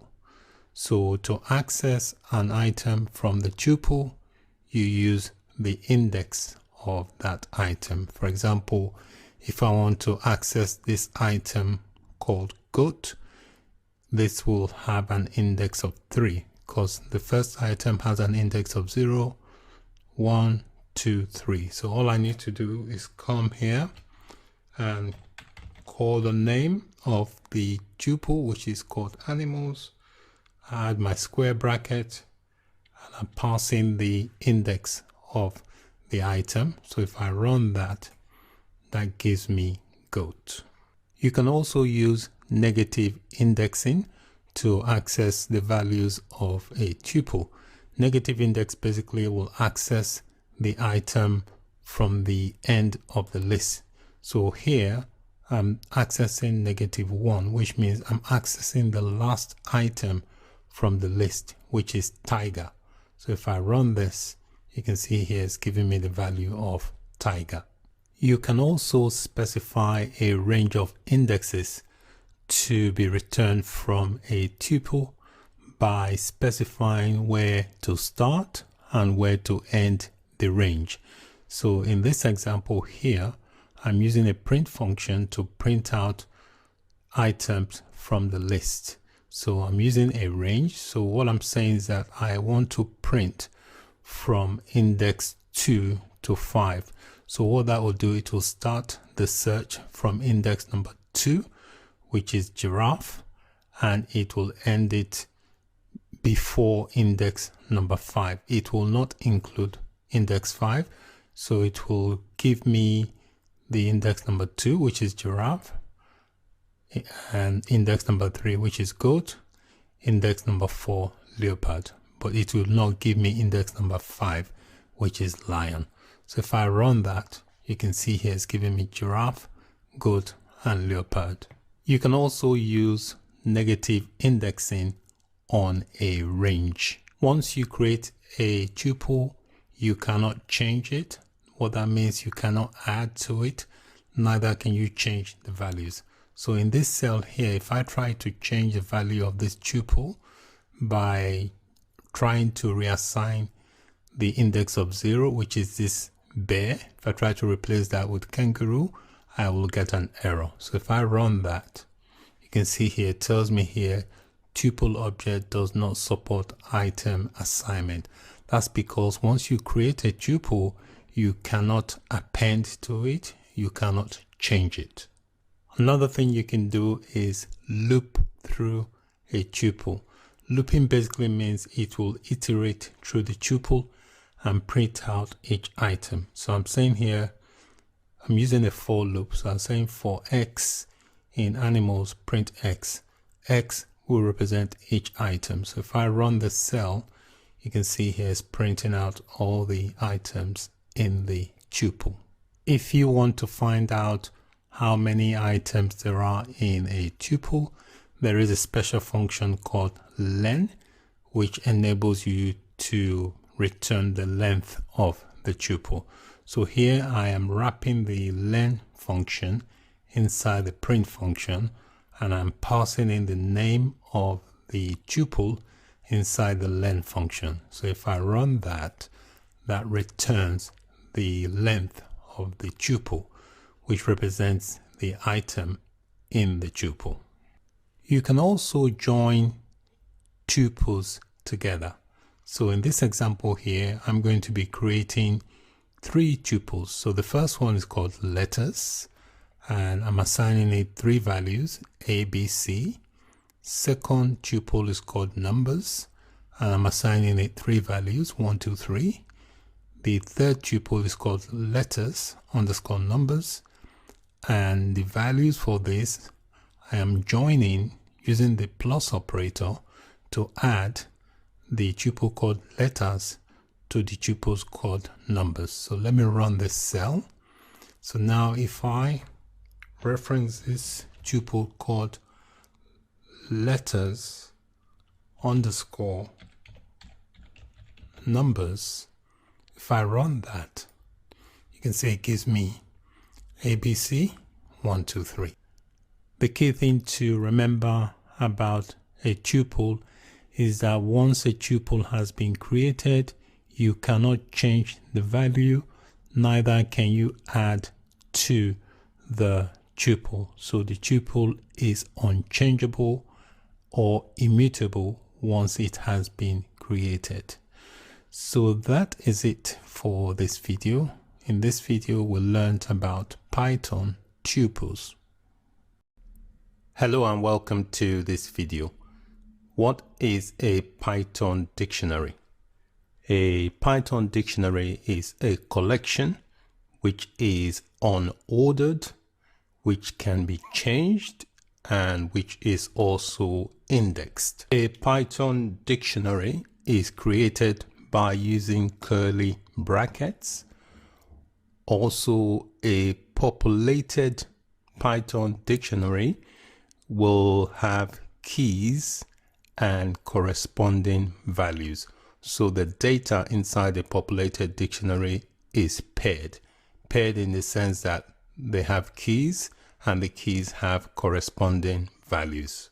You can access the items of a dictionary by referring to its key name inside square brackets. The values of items in a dictionary can be changed. Also, a dictionary can be nested. That means you can have dictionaries inside other dictionaries. I have created a new notebook, and inside the notebook, I have got the code here to create a new dictionary. So I'm creating a dictionary called countries underscore cities. You use the equals to sign to assign values to the dictionary, and you enclose the values in curly brackets. That's the opening curly brackets, and this here is the closing curly brackets. So these here on the left are the keys, and then these here on the right are the corresponding values. So each item in a dictionary must have a key, and the key must have a value.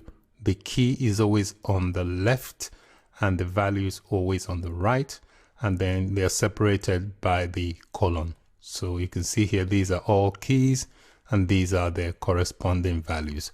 So I'm going to run the cell. When I try to run the cell, I encountered an error. That's because it's telling me here the key that's called Croatia. It tells me where I've made the error. I've left out the closing quotes. So I need to come back here where the cursor is flashing and add the closing quotes. So if I run that again, that should now work. You can access the items in a dictionary by referring to the key, or referring to the values, or referring to both. In this example here, I am accessing the item in a dictionary via the key. So you can see that's the name of the dictionary in square bracket. I'm passing in the value of the key, which is Italy. So if I run this, I expect Rome to return as the value. So let me run that. You can see here it has returned Rome as the value. You can also use a special function called get to return the value of the specified key. So this is the name of the dictionary, and I'm using the get function, and inside the get function I'm passing in the key, in this case Egypt, and if I run this cell it will return Cairo. So if I run that, you can see it has returned Cairo. You can also change the value in a dictionary. So in this cell here, I'm changing the value of the key that is called United States. Currently the key for that is New York. I'm going to change it to Atlanta.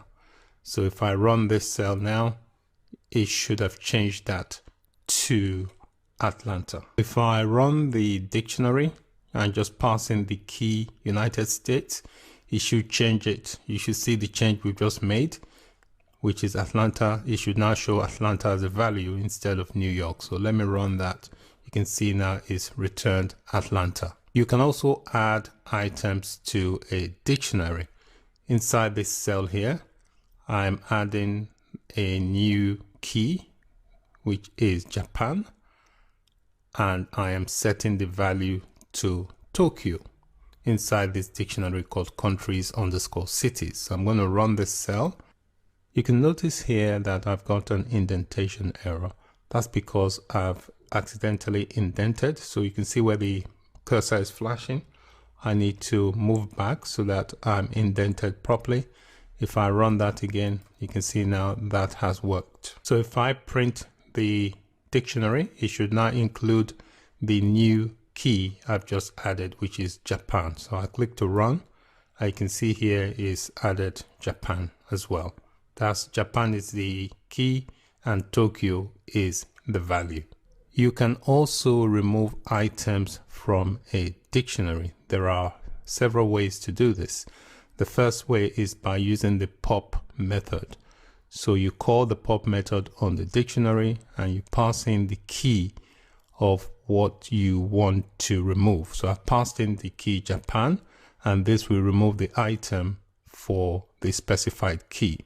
Another way to do that is by using the delete key. So you type in DEL, the name of the dictionary, and you pass in the key inside square brackets, and this will remove the item from the specified key. Another way to do that is to use the pop item method.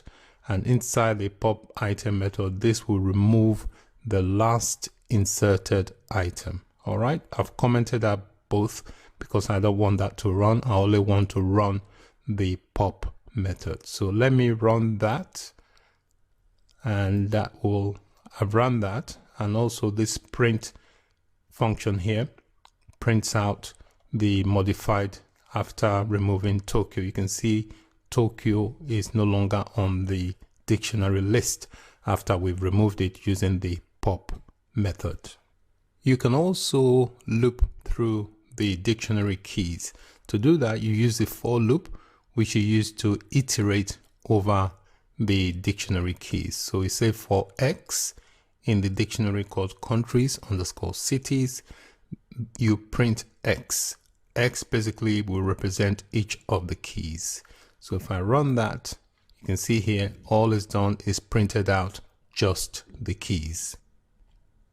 If you want to print out just the values, there is a special function called values. So you add that function to the name of the dictionary and you print X, and that will return only the values. So if I run this cell, you can see it's only returned the values for the dictionary. If you want to get both the keys and the values, there is a special function called items that you can call on the dictionary. So here in this cell, I'm saying for X, Y, in countries_cities.items. So this will print out the keys and the value X. represents the key and Y represents the values. So if I run this cell, you can see here it's printed out the keys and the corresponding values. If you want to check the length of a dictionary, there's a special function called len. You can use that to print the length. So you wrap that inside this print function, and then you pass in the name of the dictionary inside the parentheses for the len function. If I run the cell, you can see it's returned 6. It tells me the length of my dictionary is 6, which means I have 6 keys and their corresponding values. You can also have nested dictionaries, which means you can have a dictionary inside another dictionary. So in this cell here, I'm creating a dictionary that has other nested dictionary. So the name of the dictionary is family, and you can see it contains other dictionary. This is the first dictionary called first child, second dictionary called second child, and third dictionary called third child. So if I click to run the cell, that should create the dictionary. If you want to access a nested dictionary, you can do that by referencing the name of the parent dictionary, and then in square brackets you pass in the name of the nested dictionary you want to access. So in this cell here, I want to access the dictionary called second child. So if I run the cell, you can see it's giving me the keys and the corresponding values for the dictionary called second child.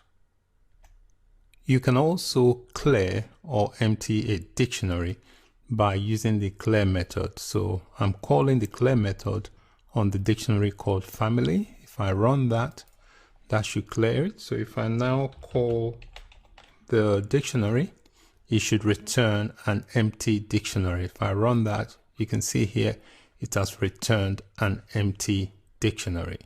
So that is it for this video. In this video, we learned about Python dictionaries. Thanks for watching. Bye for now. Hello and welcome to this video.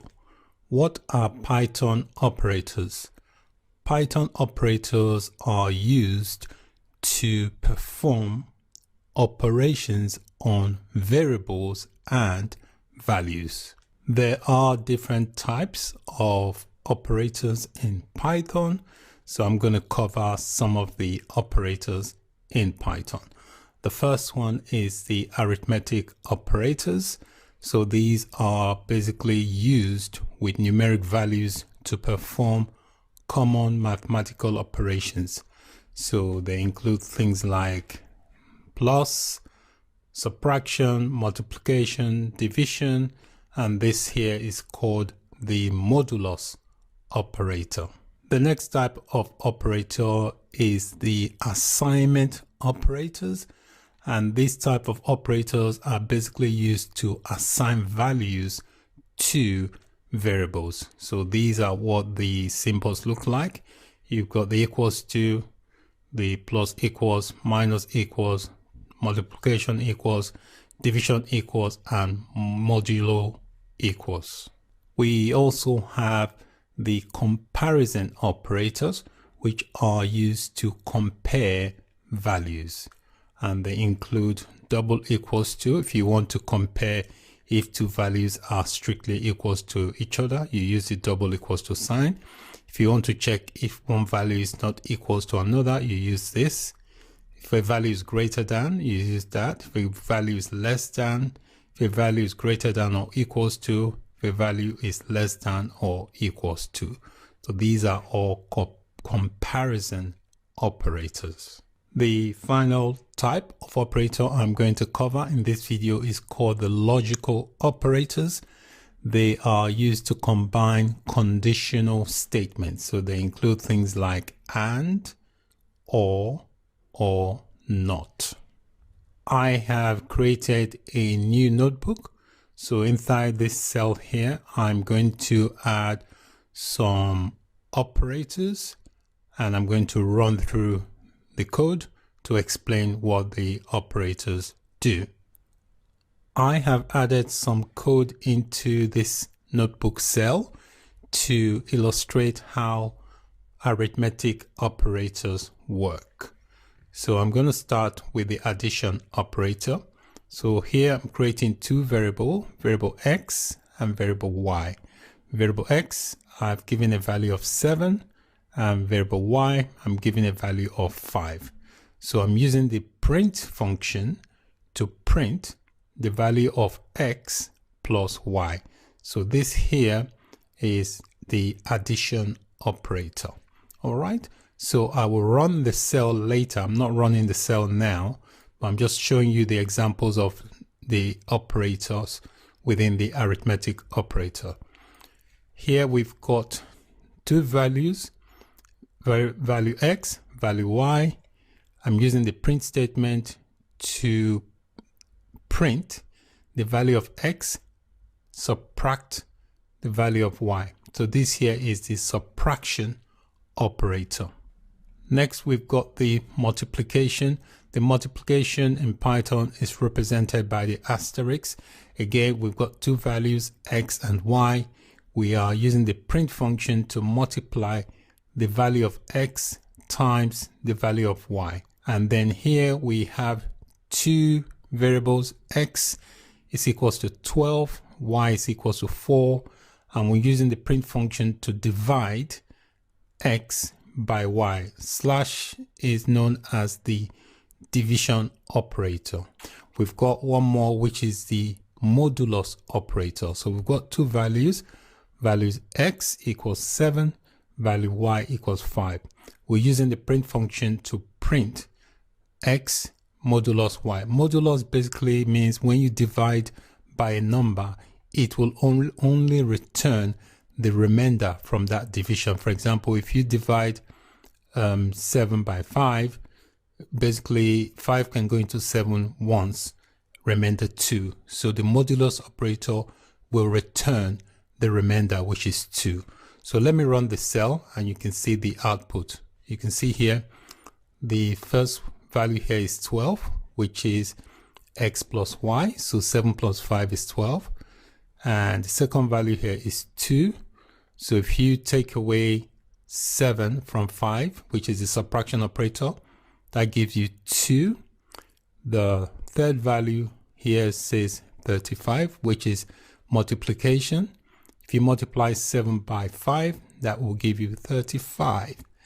Next one is the division. If you divide 12 by 4, that will return 3. And for the modulus operator, modulus will always return the remainder. So 5 can go into 7 one time, remainder 2. So it returns the remainder, which is 2. So this is how the arithmetic operator works. I've added some code into my second cell in my notebook. This is the second cell. And this code here is going to illustrate how the assignment operator works. Assignment operators basically used to assign values to variables. We already used that in the previous example for the arithmetic operator. You can see all this equals to sign here. We're using it to assign values to variables. All right. So there are different types of assignment operators. So here I've got a variable called city. I've given it a value of London using the equals to, which is the assignment operator. So here I'm telling the print function to print the value of city. Here I've got two values, two variables, x equals to 7, and then x equals to plus equals to. When you have a plus equals to, you're basically saying add this 3 to the value of x. So when you print x, x will now print 10 because x is 7, and we're saying we're calling the value, we're calling x here, and we're adding plus equals to means add 3, and then you're using the equals to assign the 3 to the 7, making it 10. So the same process with the minus. If you do a negative equals to, that means you're taking 3 away from the value of x. Same thing with the multiplication. What that is saying is that you are multiplying 3 by 7. With the division, the same thing. You are dividing 3, the value of 3 here, slash equals to mean divide equals to. You are dividing that by 3, that will return 2. Same example with the modulus here. We've got the variable x equals to 7, then x equals to the percent equals to, which is modulus equals to 3. What that means is that for the modulus operator, you're going to divide 3 by 7 and return whatever is left. So this here, print x, will return 1 because 3 can go into 7 2 times. It will have 1 remainder. That's what this print x is going to return. So let's run this cell and then we can see.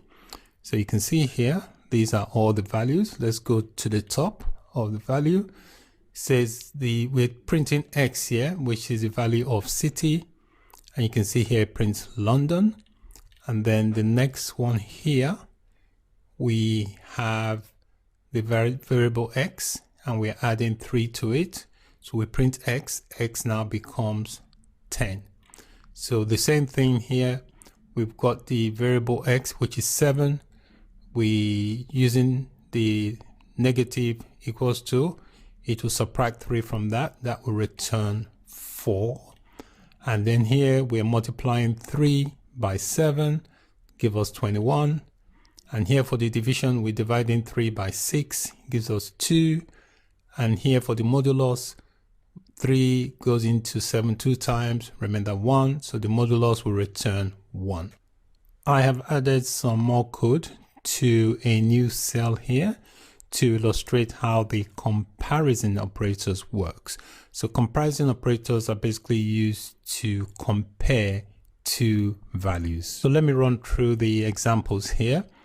Here I've got a variable x equals to 7, variable y equals to 3. I'm using the print function to check the comparison. Where you have a double equals to, it means you are comparing.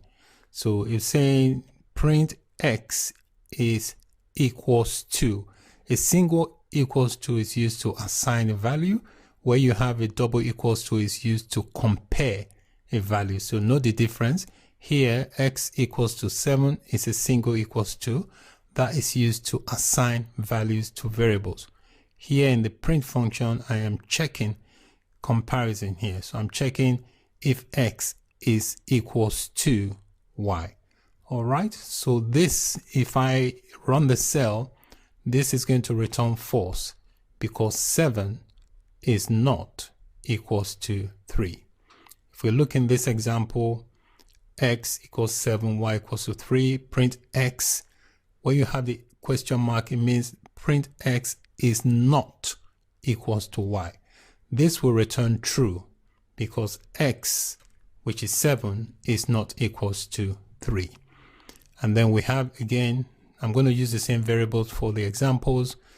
Variable x is 7, variable y is 3.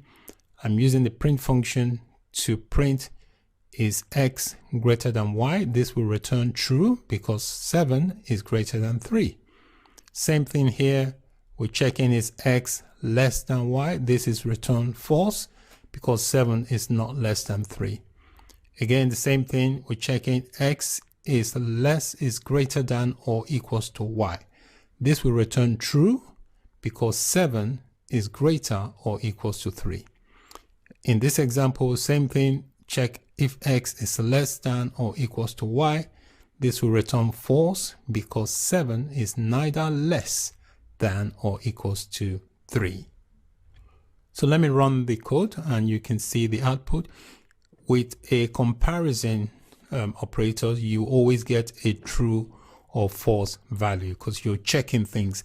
Is this equals to what, and so on. So you always get a Boolean result. Boolean basically is a true or false outcome. I have entered some code into another cell, and this cell here is going to illustrate how the logical operators work. Logical operators are used to combine conditional statements. Okay, so here I've got a variable x equals to 7. and I'm using the print function to check some conditions. So I'm saying x is greater than 3, and this and here is a logical operator, and x is less than 10. This is going to return true because 7 is greater than 3 and 7 is less than 10. All right, so if we look at this example here, x equals to 7, we're going to use a print function to check the comparison. We're saying x is greater than 3 or x is less than 4. This is going to return true because one of the condition where you have an or, all you need is one of the conditions to be true, and that evaluates to true. If you have an and, both conditions must be true for it to return true. You can see this x is greater than 3 is one condition, and then x is less than 10 is another condition. The and here means that both conditions must be true for the outcome to be true. With the or logical operator, you only need to have one of the expression to be true, and that will return true. So in this case, x is greater than 3. That returns true, okay? But 7 is not less than 4. You can see here it says x less than 4. 7 is not less than 4, so this part of the expression is false, but it will evaluate to true because one of the condition in the comparison is true when you use the or operator. Here we're saying x is 7. We're using the print function to use the not part of the logical operator. We're saying not x is greater than 3 and x is less than 10. This is going to return false because not is used to reverse the result. So let me run the cell and you can see the outcome. You can see here, first outcome is true, second one is true, and the last one is false. In this video, we learned about some of the operators in Python. Thank you for watching. Bye for now. Hello and welcome to this video. In this video, we are going to learn about Python conditional statements. What are conditional statements? Conditional statements are statements that perform certain type of computations or actions based on certain conditions which will evaluate to true or false. These conditions are known as Boolean conditions. There are three main types of conditional statements. There's the if statements, the elif statements, and the else statements. What are if statements? If statements are used to check conditions before executing a certain block of code. They help make your programs make smarter decisions, and they will only run or execute the code inside the if block only when the condition evaluates to be true. If statements use comparison and logical operators to check whether conditions are true or false. I have created a new notebook, and inside this cell I have some code here to illustrate how the if statements work. So you write an if statement using the if keyword.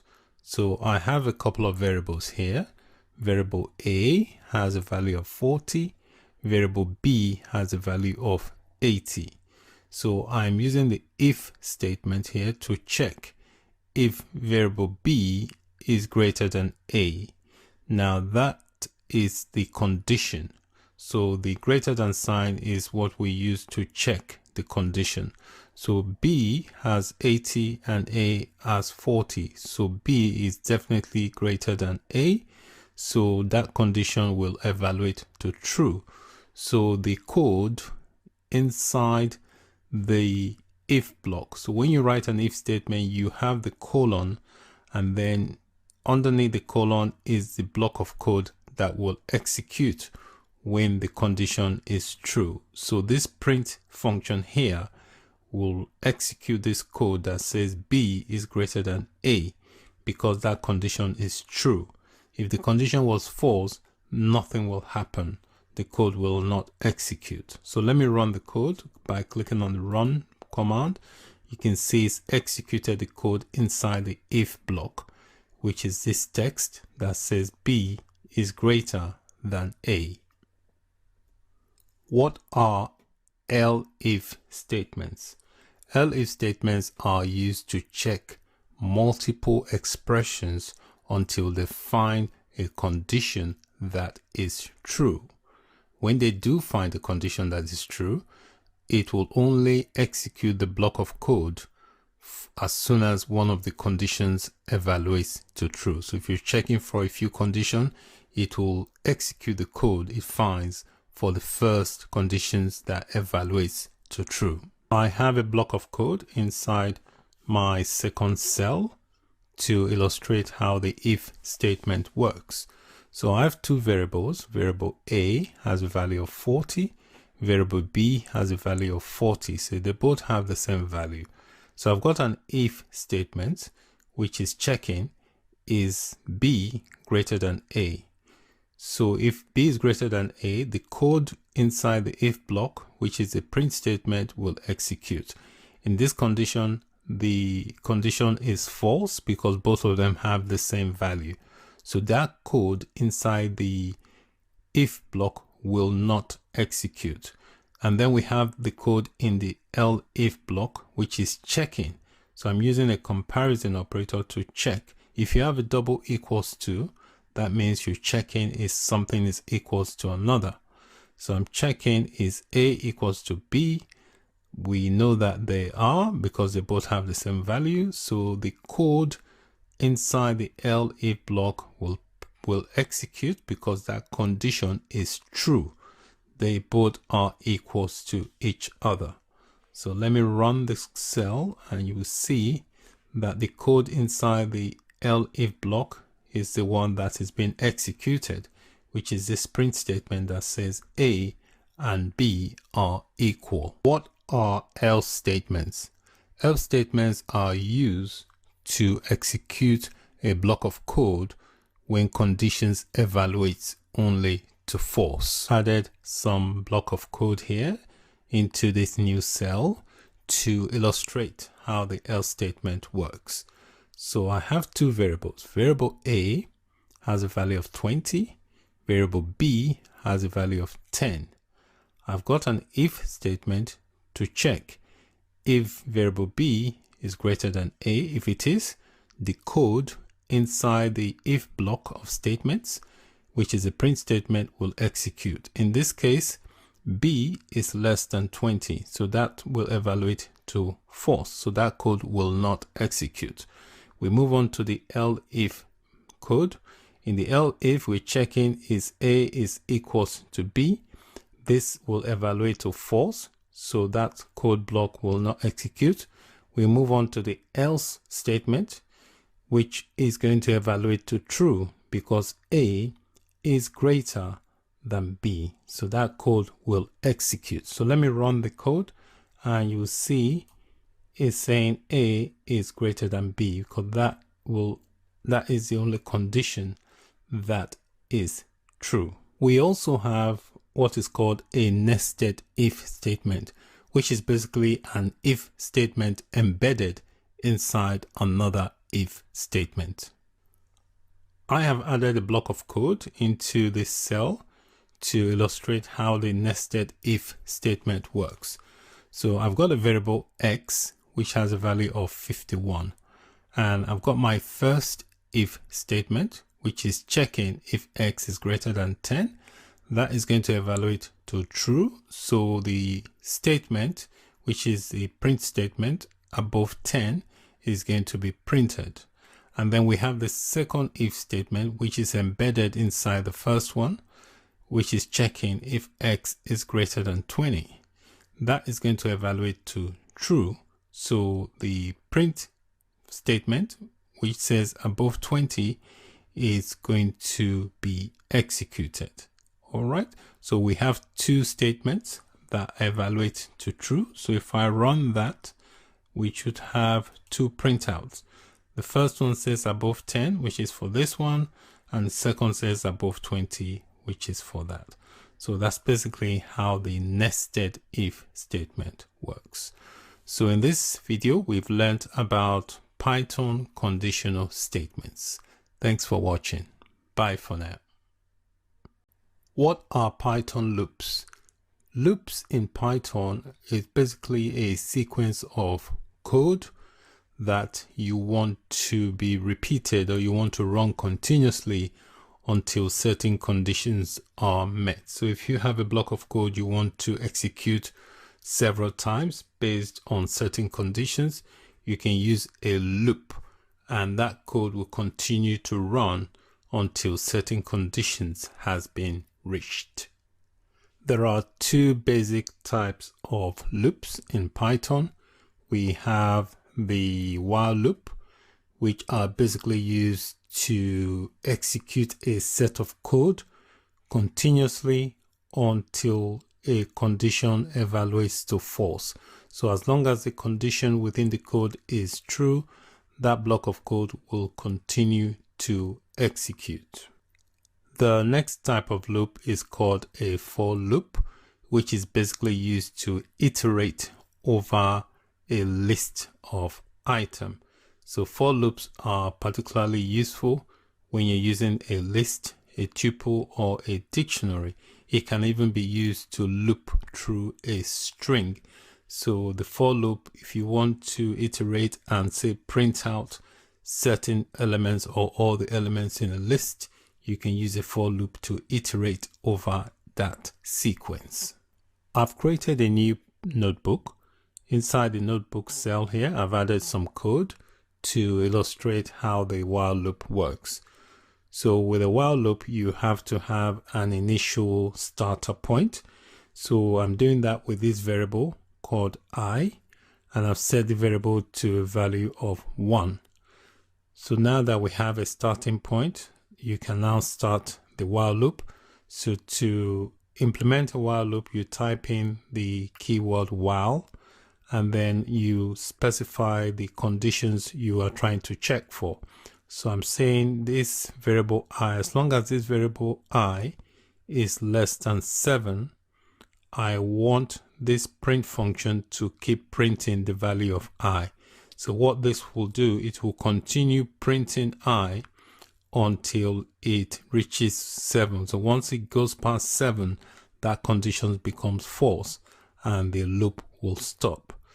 Also, when you have a while loop, it is very, very important to add an increment counter because the variable has a value of 1. So here you can see I have this counter here, plus equals to, which means it's going to be adding 1 to the value of that variable each time. So the first loop will run, it will print out the value of 1, and then this statement will add plus equals to means add 1 to the value of the variable I. So it will keep adding 1 until it exceeds that level. So the moment it comes to 7, the loop will stop because it would have evaluated to false because I will no longer be less than 7. So, but it's very important you add this increment counter. If not, the loop will go on forever. It will never be false. So the counter is very important so that at some point it evaluates to false. All right. So let me run this and then you can see what I mean. You can see here it will print, it prints up to 6.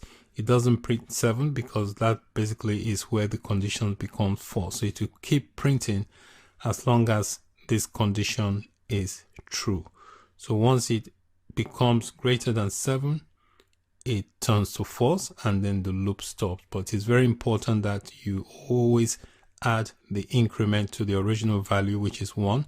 If not, the loop will continue forever, which means that this condition I will always be less than 7 if you don't add this increment to be adding 1 each time the loop runs to the original value.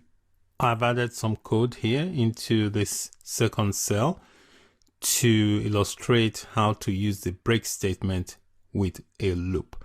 So the break statement basically is used to stop a loop even if the while condition is true. So here we can see the counter I, the variable I is equals to 1, and I'm setting the while loop to say while I is less than 7, I want it to print the value of I. And you can see here the increment counter is very important so that the loop will eventually evaluate to false and it will stop running. So you can see here I'm adding a break statement. So I say if when I becomes equals to 4, I want there to be a break.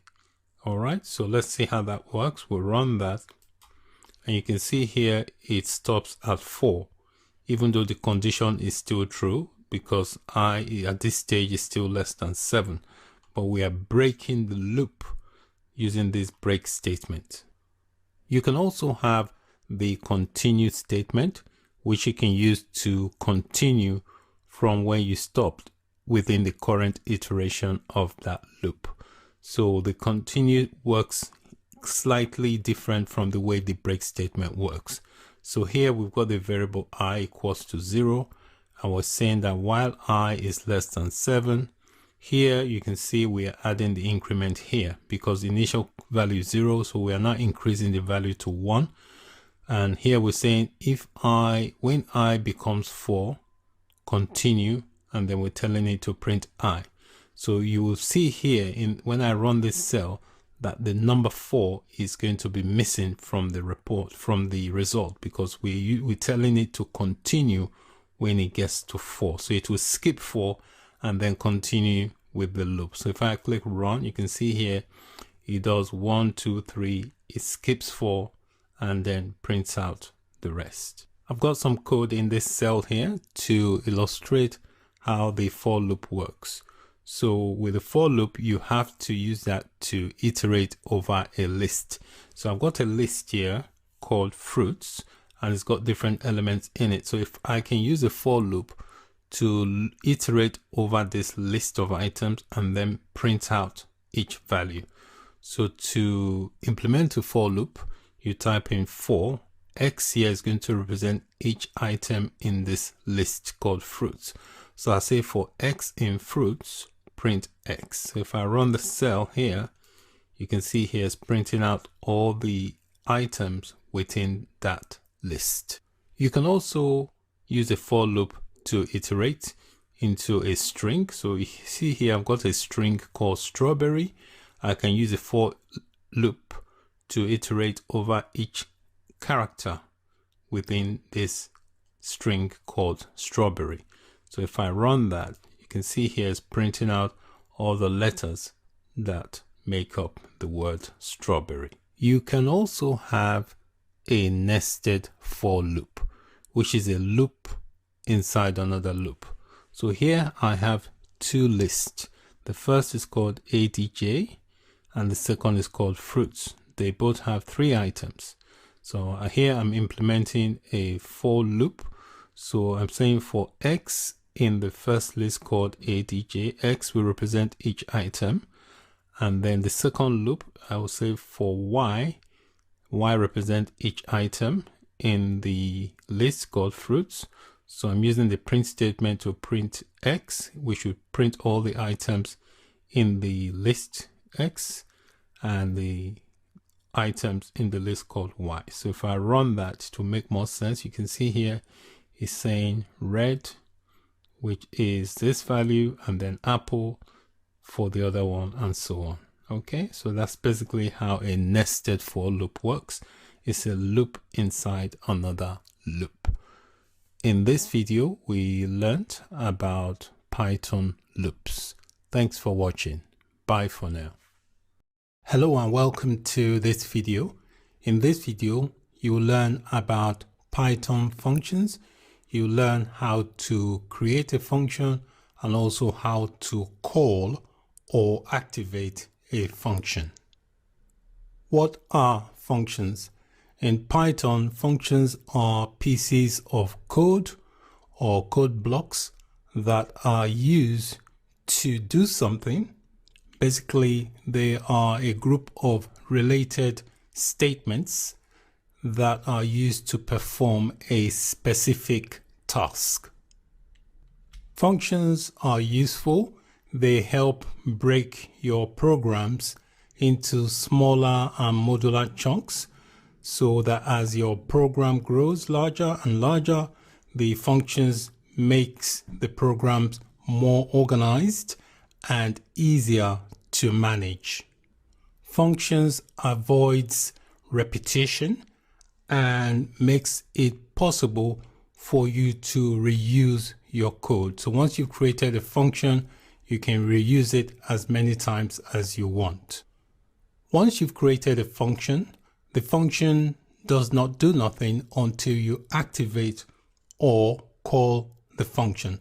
So the process of activating a function is also referred to as executing or running a function. And you do that by calling the function with its name. So whatever name you've called your function, if you want to activate or execute it, you need to call it by its name. When you create functions, you can have them have parameters, which are variables. So you can create a function and then pass in variables, which are known as parameters. And also when you are calling or executing the functions, you have to call it and supply arguments. The arguments are referred to as values. Functions can return data as a result. There are several types of functions. There are built-in functions and there are also user-defined function. An example of a built-in function is the print function, which you can use to print stuff or data on the screen. And then you have your own custom, which are user-created custom. They're also referred to as custom functions. The syntax for creating a function is fairly straightforward. You use the keyword def, which means you're trying to define a function, followed by the name of the function, and then you have the parentheses and then the colon. The colon is very important because that creates an indentation for the function. So anything underneath the indentation here, which is created by this colon, anything here is called the function body. So when you execute or call the function, this is the part of the code that will execute. I have created a new notebook, and inside the notebook I've added a block of code. Here I'm creating a new function called sum. So you create a function by using the keyword def space.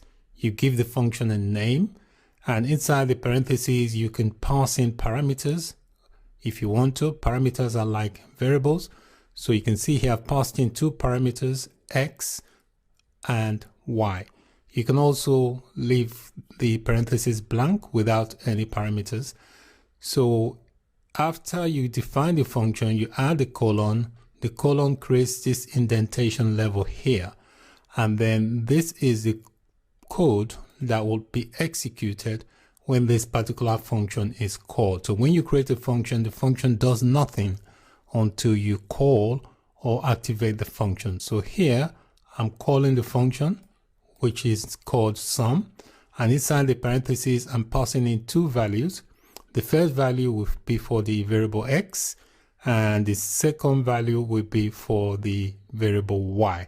So when you pass in values inside, when you're calling a function, they are known as arguments. So 4 and 5 here are called arguments, while x and y inside the parentheses are known as parameters. So let me run this function. I'll click run, and you can see here it has returned a value of 9 because I've passed in two arguments, 4 and 5, which will then execute what this function says. It will print out the value of x plus y. In the example function we created, we use parameter and also argument. I just want to explain again the difference between the parameter and the argument. The parameter is the variable that is defined inside the function's parentheses, while the argument is the actual value you pass or give to the function when the function is called. What is the default parameter value? This is the value that a function uses when the function is called without passing any value to the function. Only parameters at the end of a parameter list can have a default value, as values are assigned by their position. In the second cell here, I've created a variable called student_names, and inside the parentheses I have specified a default parameter value. Alright, so this is the value that the function is going to use if I call the function without passing it any value. So the name inside the parentheses is names. This is going to be the variable, and the value is going to be blue line. So when I call the function, this is what is going to happen. It's going to print this text, hello, plus whatever value that this variable names has. So here I'm calling the function with and without arguments. The first one here, I'm calling the function without passing any value to it. So if I call it now, this should print the default parameter value, which is blue line. It should say hello blue line. Here I'm calling it and I'm passing it a value of John. So now the name variable will now have the value of John, and this I'm calling here again and giving it a different value. So let me run that, and then you can see it says hello blue line, which is the default value because I call the function without giving it any value or argument. I call the function again, give it a value of John. It says hello John. Call it again and give it a value of Jane, and it says hello Jane. So it basically executes the code in the body of the function, which is this print statement here. So whatever value the variable names has, it will say hello to the value of that names variable.